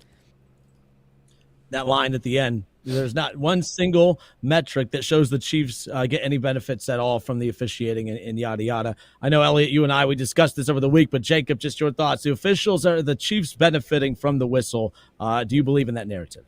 Yeah, there's no question about it. I think every fan and every player that watches the NFL can see the Chiefs are benefiting from the whistle and using full game yardage stats. Sure, that doesn't show it, but when they need it, they get it. And they got 5 downs against the Bengals to get a first down. They had a pass interference earlier this year to get them a win. I mean, everything goes the Chiefs' way. Roughing the passer, gets hit in the face, and it went the Patriots' way too. When Brady was there, you get the benefit of the doubt when you're the best. Those stats are correct. Like I'm not doubting his stats. But we're not questioning the amount of calls. We're questioning when the calls are made, right? And it feels like in every big moment, and this is not just on third and fourth down, but it's third and fourth down specifically late in games. In the fourth quarter, right before the half, right when you need momentum. Right after if they don't get something to go their way and they get correct. A second chance. That's the calls. And here's the thing, it's subjective, so nobody really knows about that. I'd argue that every single team out there, when they play the Kansas City Chiefs, they are aware of what is going on. Every Texans player said it in their post-game interview. Yeah, and it's, not to go back to the Bengals Chiefs, in that week, whatever week week 2 this year, week 2, week 3, I don't know. whenever that happened, there's a lot of teams that get the benefit of the doubt. The Chiefs were absolutely always going to get that call, no matter what. He could have had zero contact with him. He was going to get the call. And the fact of the matter is, everybody knows it, and we're just going to have to live with it until something else changes, and until someone else takes the crown for best team in the NFL. There's been so many bad missed calls, and I know I went on a rant about officials in college basketball earlier, but it's a little bit different when there are 32 NFL teams. The referees that you're hiring aren't full-time employees. And I would argue, I know Reed said that didn't matter yesterday, but I'd argue that having a full-time official that makes it his full-time job to go out there. Best change the NFL could make is getting full-time officials. That just because it means they care more. As of right, and it also means they're more liable for their bad calls. You can also control when they speak to the media and things like that. Then you could force them to be more transparent. I'm not going to blame the brain surgeon that's out there on the sideline that just missed a pass interference. It's hard to do that. The environmental lawyer that's on the line that's missing a holding call, it's difficult to say, yeah, that's on you, buddy. I know they get paid a lot of money. The NFL pays well.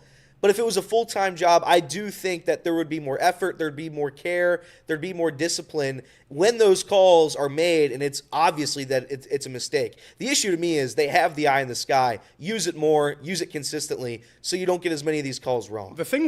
The one place I think where I differ from a lot of people on this is I do think it's very real, and I think they do get an advantage, but I'm not nearly as mad about it as a lot of other people are, because I think, and I guess that's the debate that you're saying is not true, but is why I'm not mad about it, is I think this happens to every dynasty in every sport ever. So I think the Chiefs have earned this right to get the little bit of boost. I think that happens in every single sport, of all time ever, in terms of getting calls from officials when you're the best team in the league and when you're 15-1 and all that good stuff. So I think, would I like it to be more even across the board? For sure. But refs are humans, and they have biases, and when you're this good for this long, you get the benefit of the doubt. And it's a shame, but it's happened in every single sport. It's not even a football problem. It happens in every single sport. So I think it's more of just, a lay of the land. Plus, it's on display more than the Chiefs played in 12 one-possession games this year. So every one of their games coming down to the final moments, the high-leverage moments, if that's what you want to call them, where a call in the first quarter maybe doesn't feel as big of a bailout as it does late in the game when it's a one-possession game on the line. It always feels that way. I guess the question I would have is so in the NBA, when there was all the talks about, the officials that benefited the Bulls in the 90s and the LeBron teams, you have a league where you have a face of the league, and Patrick Mahomes is the face of the league, but I don't think it's Patrick Mahomes and then there's a big drop off of. I don't think that the NFL needs Patrick Mahomes to be Patrick Mahomes to be the NFL. The NBA needed Michael to be Michael for the NBA to be what it was. The NBA needs LeBron or needed LeBron to be LeBron for it to be what it was capable of. I don't think the NFL needs Patrick Mahomes to be this. To be at this level for them to succeed. I don't see what the drop-off is. If you get Joe Burrow and the Bengals to the Super Bowl, why would they bump Joe Burrow out of the playoffs because they want Patrick Mahomes? I don't think it's coming down to that. What do you benefit from, as wild as this sounds? I don't think the NFL needs Patrick Mahomes and the Chiefs to have this great storyline of something you need to tune in for, because that's what it sounds like a lot of people are saying as well. That's the NFL's golden child, like Tom Brady was, this, that, the other. I don't look at the Chiefs right now and say, oh, man, if they're not in the Super Bowl, I'm not going to watch. If Josh Allen's there, I'm going to watch. If Joe Burrow's there, I'm going to watch. Lamar Jackson, I'm going to watch. It's the NFL. NFL is king right now, and I don't think it's so dependent on one team or one player the way other leagues are. I get why people would say that about the NBA. I could see it in the NCAA tournament if they're trying to position to get a certain matchup. College football, same thing. I think the NFL, of all the leagues that are out there, that's the one sport that does not need to push a player or a certain team through to benefit from. I think the NFL will print money no matter who wins and gets through these playoffs at this point. I agree. And I said the same thing about Peyton Manning and Eli Manning and all those guys when Brady was doing it, but they were still pushing Brady through. So obviously it benefits them in some way to have a dynasty. It's 11:28 on a Wednesday, right before the conference championship. This is a storyline we're talking about right now. And I'm not saying that it's right or wrong. Well, I am saying it's a little bit wrong that we have to talk about refereeing in this way, but it is a storyline, and the NFL knows they are the king of storylines. There's no other sport that has as many cool storylines as this one. The NBA certainly used to have that, but right now it's the NFL's, and maybe the Dodgers, you could argue too. But I'd argue right now that the NFL has the most storylines, and they know that the Chiefs getting as far as possible every year is a storyline that everybody talks about. People want to see the downfall of the Kansas City Chiefs. Yeah, Reed puts in the chat that it's obviously not rigged. Don't be silly. I don't think it's rigged. I don't think these refs go into the games and say the Chiefs are going to win in advance.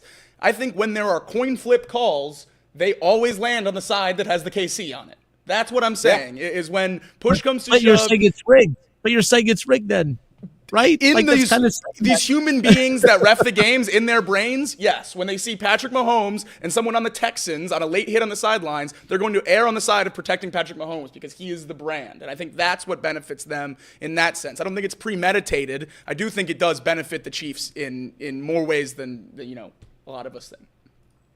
But could it stem from, for instance, like obviously the Bengals' rival is the Kansas City Chiefs. You truly dislike Patrick Mahomes and the Chiefs. So any call that benefits them, you're going to say, like, you don't get mad if a call benefits Josh Allen or Lamar Jackson. You don't like them either. But it seems like the Chiefs, that's the team you guys have the biggest problem with. Josh Allen and Lamar Jackson don't fake slide and slow step down the sideline to try to get a cheap 15. The Texans had a 15-yard. I don't see why that's wrong. The Texans had a 15-yard penalty called on them for two of their players hitting each other in the head. He didn't touch Patrick Mahomes. They got the 15-yard penalty on a crucial third down, which resulted in points in that game. Like, that's the part of it where, sure, can we pick out the one example, the two examples? But yeah, those two examples are the two that cost the Texans the game. A terrible roughing the passer and an unnecessary roughness that had no business being called. None. But, the unnecessary roughness, we debate that in every single game. There's bad calls in every single game. That's the thing. Like, I don't think it's just bad calls, no missed calls only exist in the Chiefs games. Like, it's across the board. Correct. The Chiefs just keep they happen in every Chiefs game. Every single. They happen in every Bengals game, every Bills game, every Ravens, Browns, every game. I think they happen in every game. But for both sides, they never happen against the Chiefs in Chiefs games.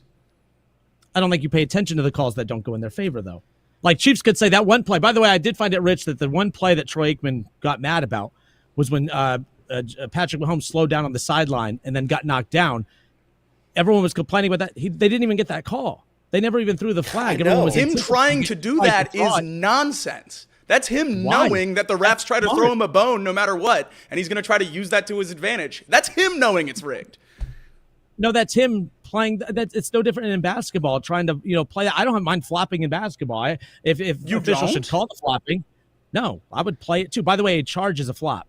The charge is a flop. The reason I know it's a flop. Flopping is also a penalty. Yeah. Flop. If you get caught for flopping, that's a foul, or it's a fine. But you also call flopping in the NFL. Now they didn't, and I get that. But at the same time, like you could call it. I think you could find flopping on every play, though. I think everyone. I mean, I think every player, like receiver, they're trying to play into that. Defensive backs are trying to play into it. I think all of that is part of football, trying to play into the officiating. I think that's just part of it. And I have no doubt in that. But I mean, when a receiver goes up and he's acting like he gets tugs, right, and you throw your hands up in the air, like you're selling it. But you're not. I don't think you're baiting late hit flags. I think it's a little bit different. I think it's a drastic difference. I think it's a pretty big difference. If you're selling, you're trying to get a call. Selling contact downfield and tiptoeing down the sideline to try to bait a guy into hitting you late. That is very different in my eyes. Very different. But it's all trying to get the same thing, a call. It's not. I think one is slimy and one is football. How is that slimy? How is that? How is a defensive back or receiver trying to trick a receiver? Kenny Pickett fake slide became a penalty because that's slimy. That's trying to sell something that's not within the game of football. They made that rule because unique plays are not the same as everything else. It's not slimy. I don't think it's slimy. I think you're trying to get there also is a clear. Well, trying to get a call is nonsense. Just play the game. Fine. That's part of the game, though. See, that's part of the game. It's not. Kinner's right. I disagree. Kinner's right on that part when it's like people are trying to sell the penalty. There's no doubt about that. People don't tiptoe down the sideline for late the hits. difference is the quarterback specifically, the quarterback position specifically has rules to protect them. And Patrick Mahomes knows that, uses that against referees, and tries to go down the sideline and tries to get roughed up when he knows that penalty is going to get called no matter what. It didn't. and he flopped. I mean, it was a blatant flop, but that's the difference. And you know, I understand why everybody's upset with it. Off the bench, presented by United Dairy Farmers. Like for like basketball too, people talk about flopping in basketball. I'm like, but a charge is a flop. Any charge in basketball is a flop.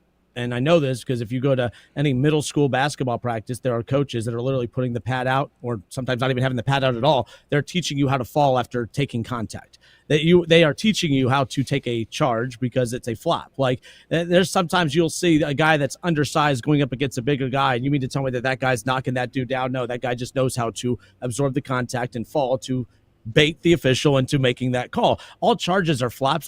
Playing into the officiating is just part of the game, in my opinion. But nonetheless, either way, the thing is, though, when the Chiefs play this weekend, we're all going to be locked in, looking for that damn call down the stretch. That's true. Know. Like, you know it'll come. You know it'll come. Mr. Mo, I can't wait for when it does. I'm going to highlight it.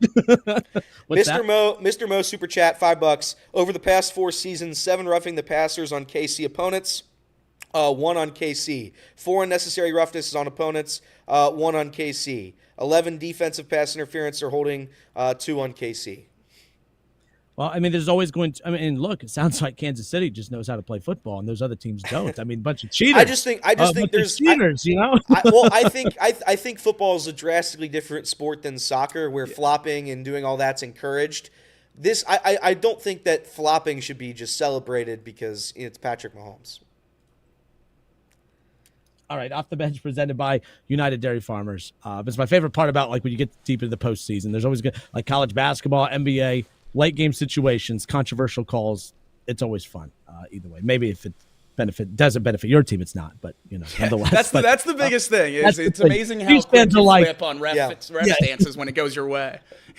Chiefs fans are like officiating's perfect. You know, there's no problems with officiating in the NFL. Chiefs did get their guy though, so you know, round of applause to that. Ron Torbert's going to be calling the Super Bowl, so they're the MVP, Chiefs MVP, back in the saddle.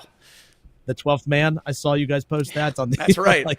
That's right. That is by far the craziest one I think ever for the Chiefs ref debate. Yeah, is just getting the extra play. I'll still never get over that. Sounds like it. I mean, you'll never get over that. All right, let's talk a little Cincinnati Reds to close out the radio portion here. Off the bench, presented by United Dairy Farmers. Hembo, big fan of Hembo with ESPN Radio, ESPN in general, and then, of course, Buster Olney. They do a podcast together, and they were talking about their surprise teams for the upcoming 2025 season. I don't think it's secret of who they picked. Otherwise, we wouldn't be talking about it. It's not the Pirates. It is the Cincinnati Reds. But they share their reasons for why. Buster Olney also shared a target that the Reds need to land to put on this roster to make them super competitive in 2025. We have that coming up for you when we come back. More Off the Bench next.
All right, and we are back off the bench, presented by United Dairy Farmers, Chatterbox Sports on YouTube, ESPN 1410 Wing AM in Dayton. Major League Baseball Tonight podcast with Hembo and ESPN's Buster Olney. They were talking about their surprise teams for the 2025 Major League Baseball season. And I know when you tune into this show, as we anticipate and wait for the Reds to, what's that mean when he's holding the stick? He's like, do something. Like, that's us waiting for them to do something this offseason, outside of getting Terry Francona and all that. But, we want player acquisition. We want good players, more good players to come in and to build on what we feel like is a good, solid core to compete with. But they haven't done much. But so it sounds like we're very negative and down on this team. So when and it's rare that we hear the Reds talked about on some of the other bigger networks. So when they do, it's interesting hearing their takeaways. Hembo and ESPN's Buster Olney had this to say about why the Reds are their surprise team for 2025. Take a look, I should say, on YouTube. Take a look. This season is the Cincinnati Reds. Yes, that's exactly right. We totally agree on this. Let me talk you through my logic trail here. This team went 15-28 in one-run games last season. That was the worst record in the National League. They were 8 games below 500 with a +5 run differential. We know that's a tad noisy. Might suggest they're going to improve anyway. Now, obviously, Cleveland improved from 68 to 92 wins in their first year under Terry Francona, a 24-win jump. Perhaps that's not predictive. It is, however, at least proof of concept.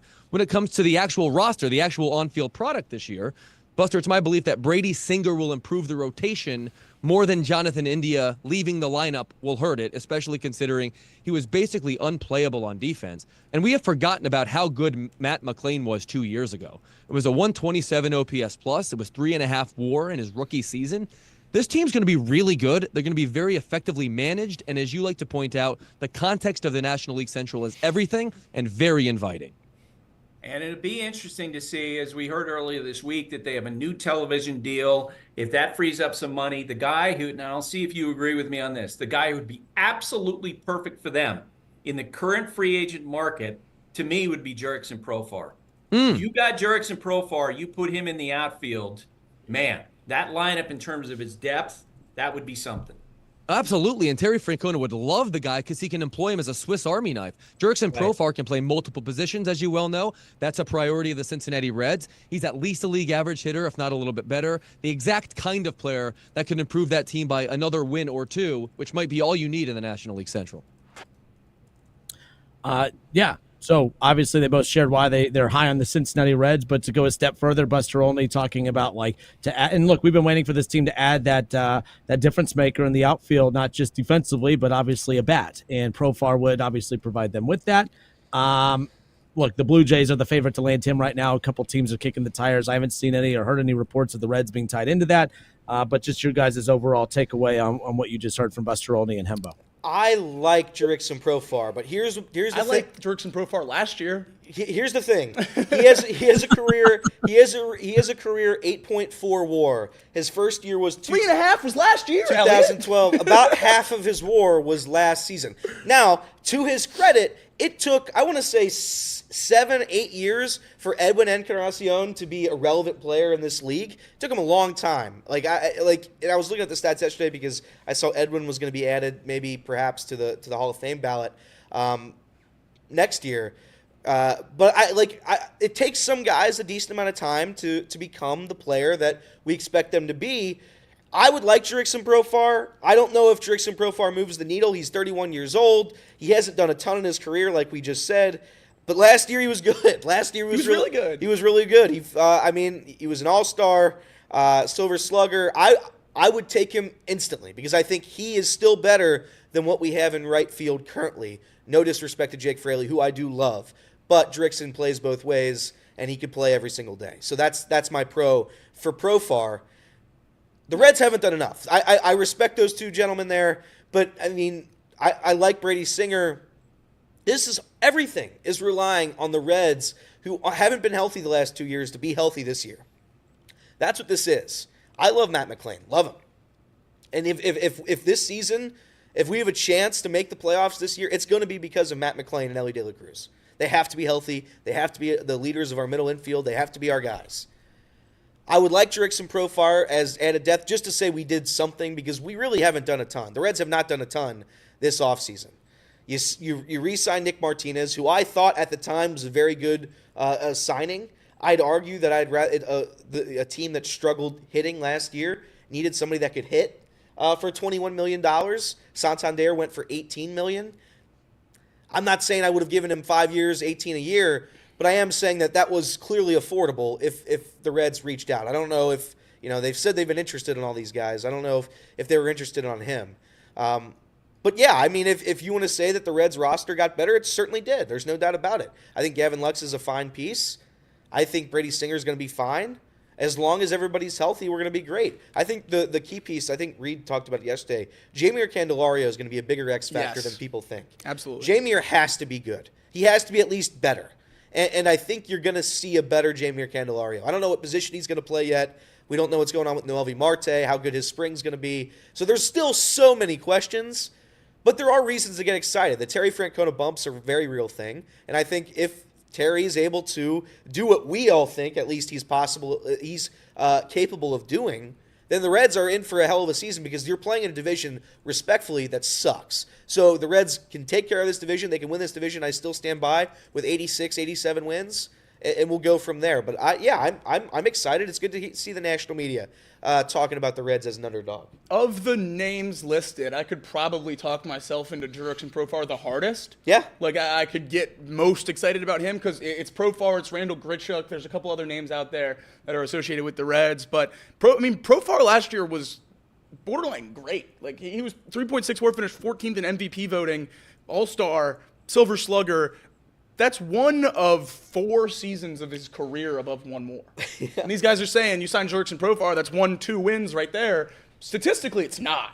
So I don't know how thrilled I would be if he's the answer because we've talked all offseason about how getting an outfield starting bat is the one thing we need. And if we go into the season with Jurickson Profar as that guy, I don't know how happy I'd be about it. If he's a depth piece, that's great. That means they really are high on a lot of the other guys in their system. I don't really know what the plan is there because they put out their non-roster invites the other day and there was only one outfielder. Yeah, Hector Rodriguez, the only outfielder, non-roster invite to spring training. So at a clear position of need for you going into this offseason, you're not even really giving most of the young guys in your organization a shot to get up there and get into the majors. So I don't know what the plan is there. Maybe that screams addition. I don't know. Maybe just looking for silver linings here, but I think Jurickson Profar would be fine at best. Nick Krall said, and I'm going to keep saying it until it happens. It came out of his mouth. Nick Krall said that outfield is like the number one position of need. We have not addressed that position yet. I'm getting concerned, but there's still free agents available. You can get somebody there. If you can get Jurickson Profar for $12, $13 million, I'll do it. Absolutely. A 1-year deal, $12, $13 million. I don't like that we're already in the I'll do it phase of the offseason. Well, feels like we got here quick. Well, I mean, they haven't done anything. I know. They need to do more. I mean, I like Gavin Lux. Brady Singer's fine. Nick Martinez is great. But the Reds need to do more to compete. They do. The roster last year was not good enough by itself. They have not added enough to warrant talking about playoffs, in my opinion, yet.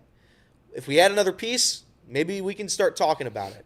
But I'm gonna keep my expectations low this year. They were very high last year, very high, and I'm gonna keep them low this year. So if they were able to win, I'm gonna be surprisingly happy. Question. Yeah. January 22nd, 2024. Sure. January 22nd, 2025. Which one were you more optimistic? By far 24. I mean, it's not even close, right? It's not even remote. Well, because you were coming off such a special season. But this roster's better. It's better. That's the crazy thing. It's better, and you have your guy at manager. There's no doubt about it. The staff's better top to bottom. The roster's better top to bottom. The rotation's better top to bottom. All the young guys we were excited in last year have another year under their belt. Whether they're better or not, we don't know. They're at least more experienced. And we all unanimously feel worse. Like last year, but here's the thing. Last year, I had the thought that we had guys that were injury prone. After last year, I know we have guys that are injury prone. That's right? fair. That's fair. We're coming into this season, and I don't know who's going to be here for 140 games. I just don't know who's going to be there. Our bullpen was fine last year. I would argue it was a large part of the reason the Reds had success. the bullpen arms this year, like if you look at those names, like those aren't great names. Right. Like they're fine players here in Cincinnati. But what was that projection that you showed me earlier on? Our bullpen's projected a negative WAR. Negative WAR combined. As a whole. There's just a lot of work to be done, and I don't know if they're going to do all the work. I'm gonna have low expectations so I can be surprisingly happy when they exceed it. There's still work to be done. There's still a lot of work to be done. The good thing is we're just a few months away from what moves will the Reds make at the deadline, just to be disappointed come July. Yeah. Can't wait. We'll see. All right, that wraps it up for us here today. I believe there's a show tomorrow. We will not be on the show. We'll be we'll be at a Reds event tomorrow at the ballpark. But I believe, from what I heard, the rumor is that we've all been fired, and that Trace is coming back to save the day, and that Reed won over the hearts and minds of everybody over the last 3 days during Jacob's suspension, so that those two are going to be holding it down for us tomorrow. Right? Is that right. the rumor? That's right. I think that's accurate.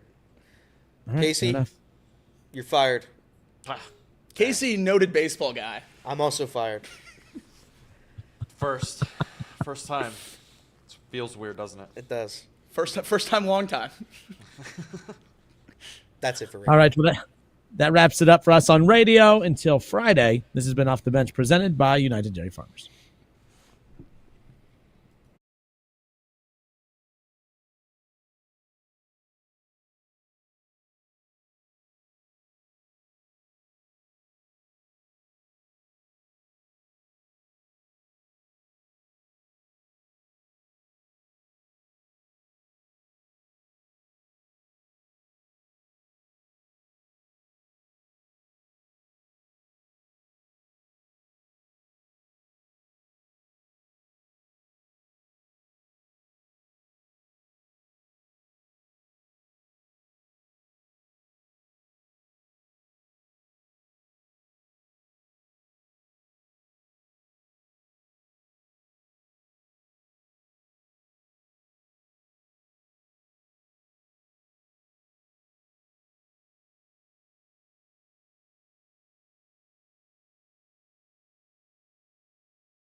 All right, and we are back off the bench. No more radio. Screwing around for the final, 9 minutes. 9 minutes. What are we going to talk about? What's there to talk about? Elliot, what are we going to talk about? Well, I wanted to talk about the Bearcats just for a bit to end this show, because as a Bearcats fan, this has been the season from hell. Which one? Football or basketball? Everyone. Okay. And here's the thing. I wanted to believe in Wes. I tried, and I wanted to, and I thought he was so good for this program. I thought the energy at Fifth Third's been so much better. You get all these incredible young guys that are talented, and it feels like this year's roster was going to be the best we've had in a very long time. We're now at a point where I'm starting to have doubts everywhere, not just about Wes Miller, but about the guys we have on this team. And it's not good. I don't know how long of a leash he gets. I know Mick Cronin had 5 years. In the 5th year, he made the tournament, and this is Wes's 4th. This team should be better than it is my argument. This is a good team. And the fact that they're so drastically underperforming, it's a little bit concerning to me. And I don't understand why, other than the fact that our coach isn't doing a great job. Now, I'd say, to be fair to him, we got a bunch of guys that aren't making shots. And you know, I don't know what you can do about that. Simas Lukosius has fallen off a cliff. Jizzle James has been okay, but he's been hit or miss. Dylan Mitchell's been a godsend, because if we don't have Dylan Mitchell, I really don't know where we're getting points from consistently. But Aziz isn't good. I mean, respect to Aziz, he's not very good. He's not a very good center. He's certainly not a good center in the Big 12. There has to be better options, and I saw a quote yesterday that made me so mad. Keegan Nickerson, friend of the program, Bearcat Journal. He was I believe he was at the press conference. He was watching it at least. This is a quote from Wes. He says, Aziz Bandago woke up today and couldn't walk. They didn't know if he'd be able to play. Says that impacted lineups. I'd say. So I got a question to you guys. Impact a lot. I don't know how it wouldn't. I got a question to you guys. If you ever lose your ability to walk, are you going to try to play significant minutes in a Division I basketball game? Yeah, that'd probably be the first thing that came to my mind. Are you guys going to do that? Because if I were the head coach and my starting center couldn't walk, I'd have doubts about playing him in the Division I college basketball game later that night. I'd have doubts. Yeah, I would too. So Keegan said it affected the rotations. Did it? Yeah, they still played him. Yeah, I don't know. I guess not. That was one of the risk reward shocking headlines, tweets, alerts I've ever seen. Like it's on top of the fact that Aziz isn't good, and I want him to be good so bad. He cannot dribble. There is no post move. The only thing he has in his arsenal is to catch a lob. That's it. That's all he's got. He's got one move. It's just not going to win you Division I college basketball games. They shot better last night. Wes said after the game, offense has been improving, and it has a little bit. You shot 51% from the floor last night, somehow lose the game by 10. It's just not good enough this season, and I don't think it's going to be turned around. And I'm sure, would I get excited if they won 3-4 in a row here? But I'd always have that thought in the back of my mind that they're going to just lose. If they win 4 in a row, they'll lose 4 in a row right after. There's just no consistency. There needs to be better consistency. The guys need to play better. Wes needs to be better. The whole program from top to bottom needs to be better. Rebounding has been a joke, on top of the fact that, again, Aziz, respectfully, I love him, can't really rebound that well either. So on top of all of this, you have a Bearcats team that's, mightily struggling.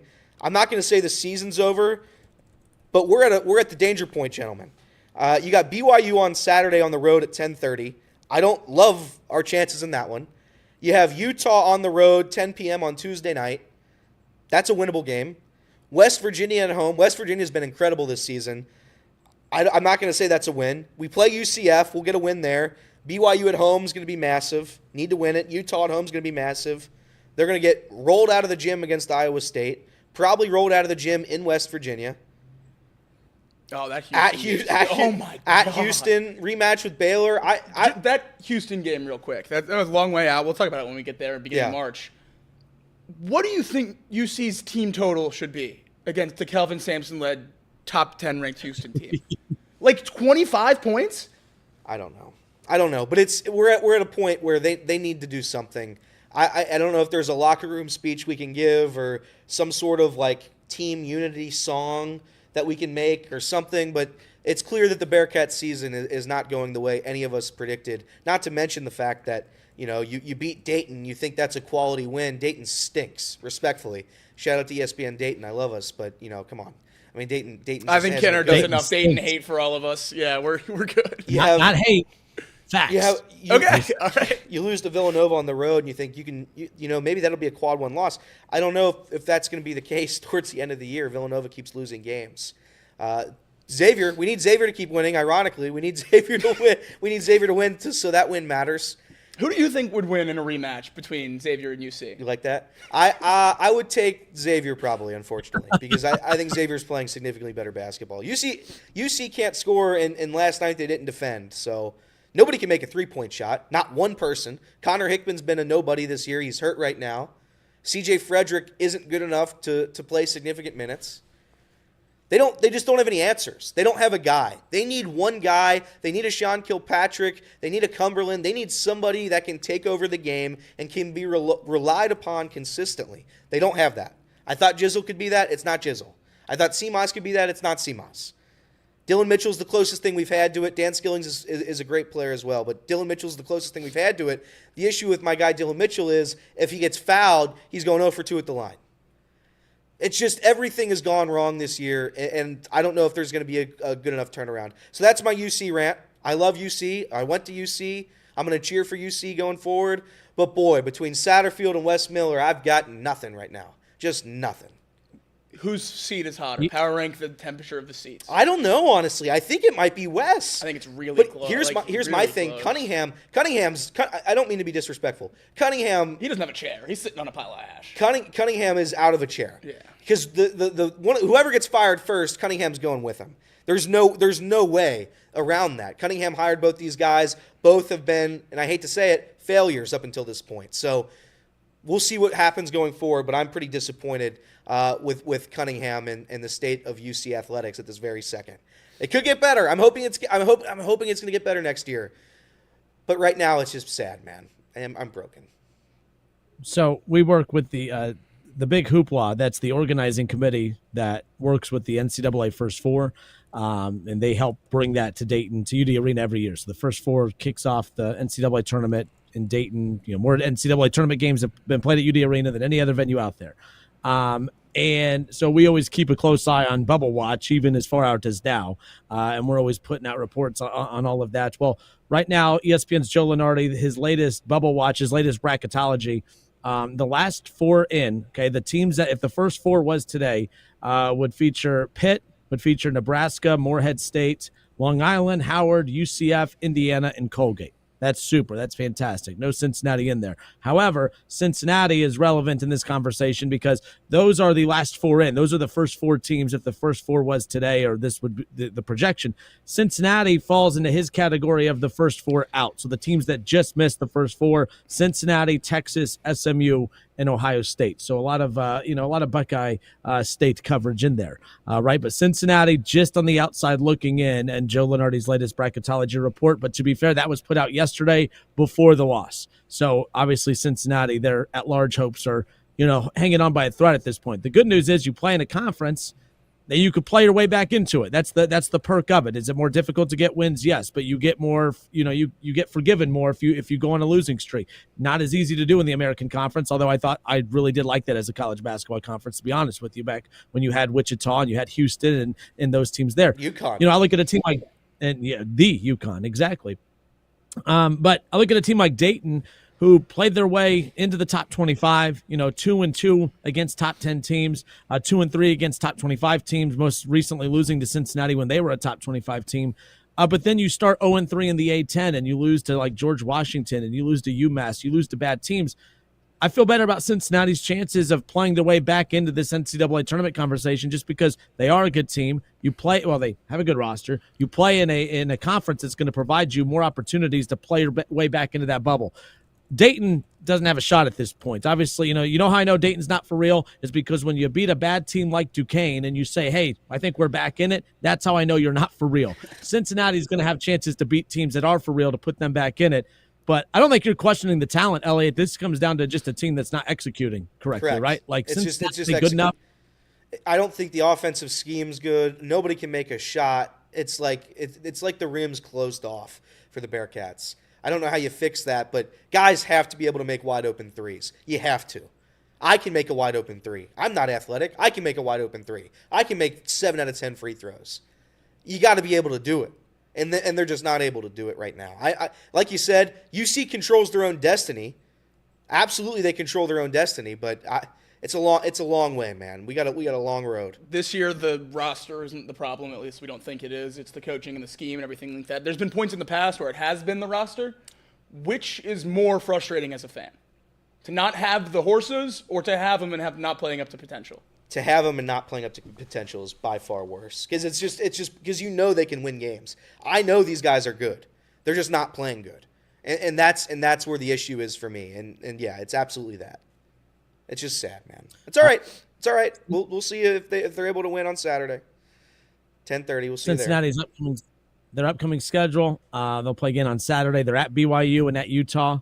And then they're at home against top 25 West Virginia. Then you're back on the road at UCF, and then you got BYU and Utah again, this time at home. And then you got Iowa State, number 3 in the country. Then you got West Virginia again. The scheduling is, they have quite a few top 25 matchups moving forward, some quad 1 opportunities, although the quad 1 record hasn't been that great either. Wes Miller's 0-10 quad 1 at home.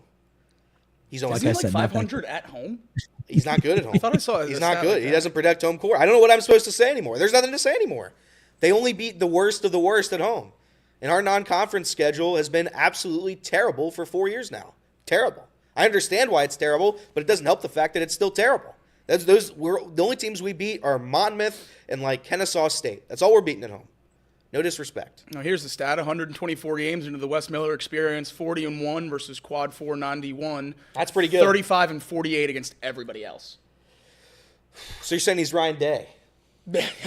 Yeah, born on 3rd.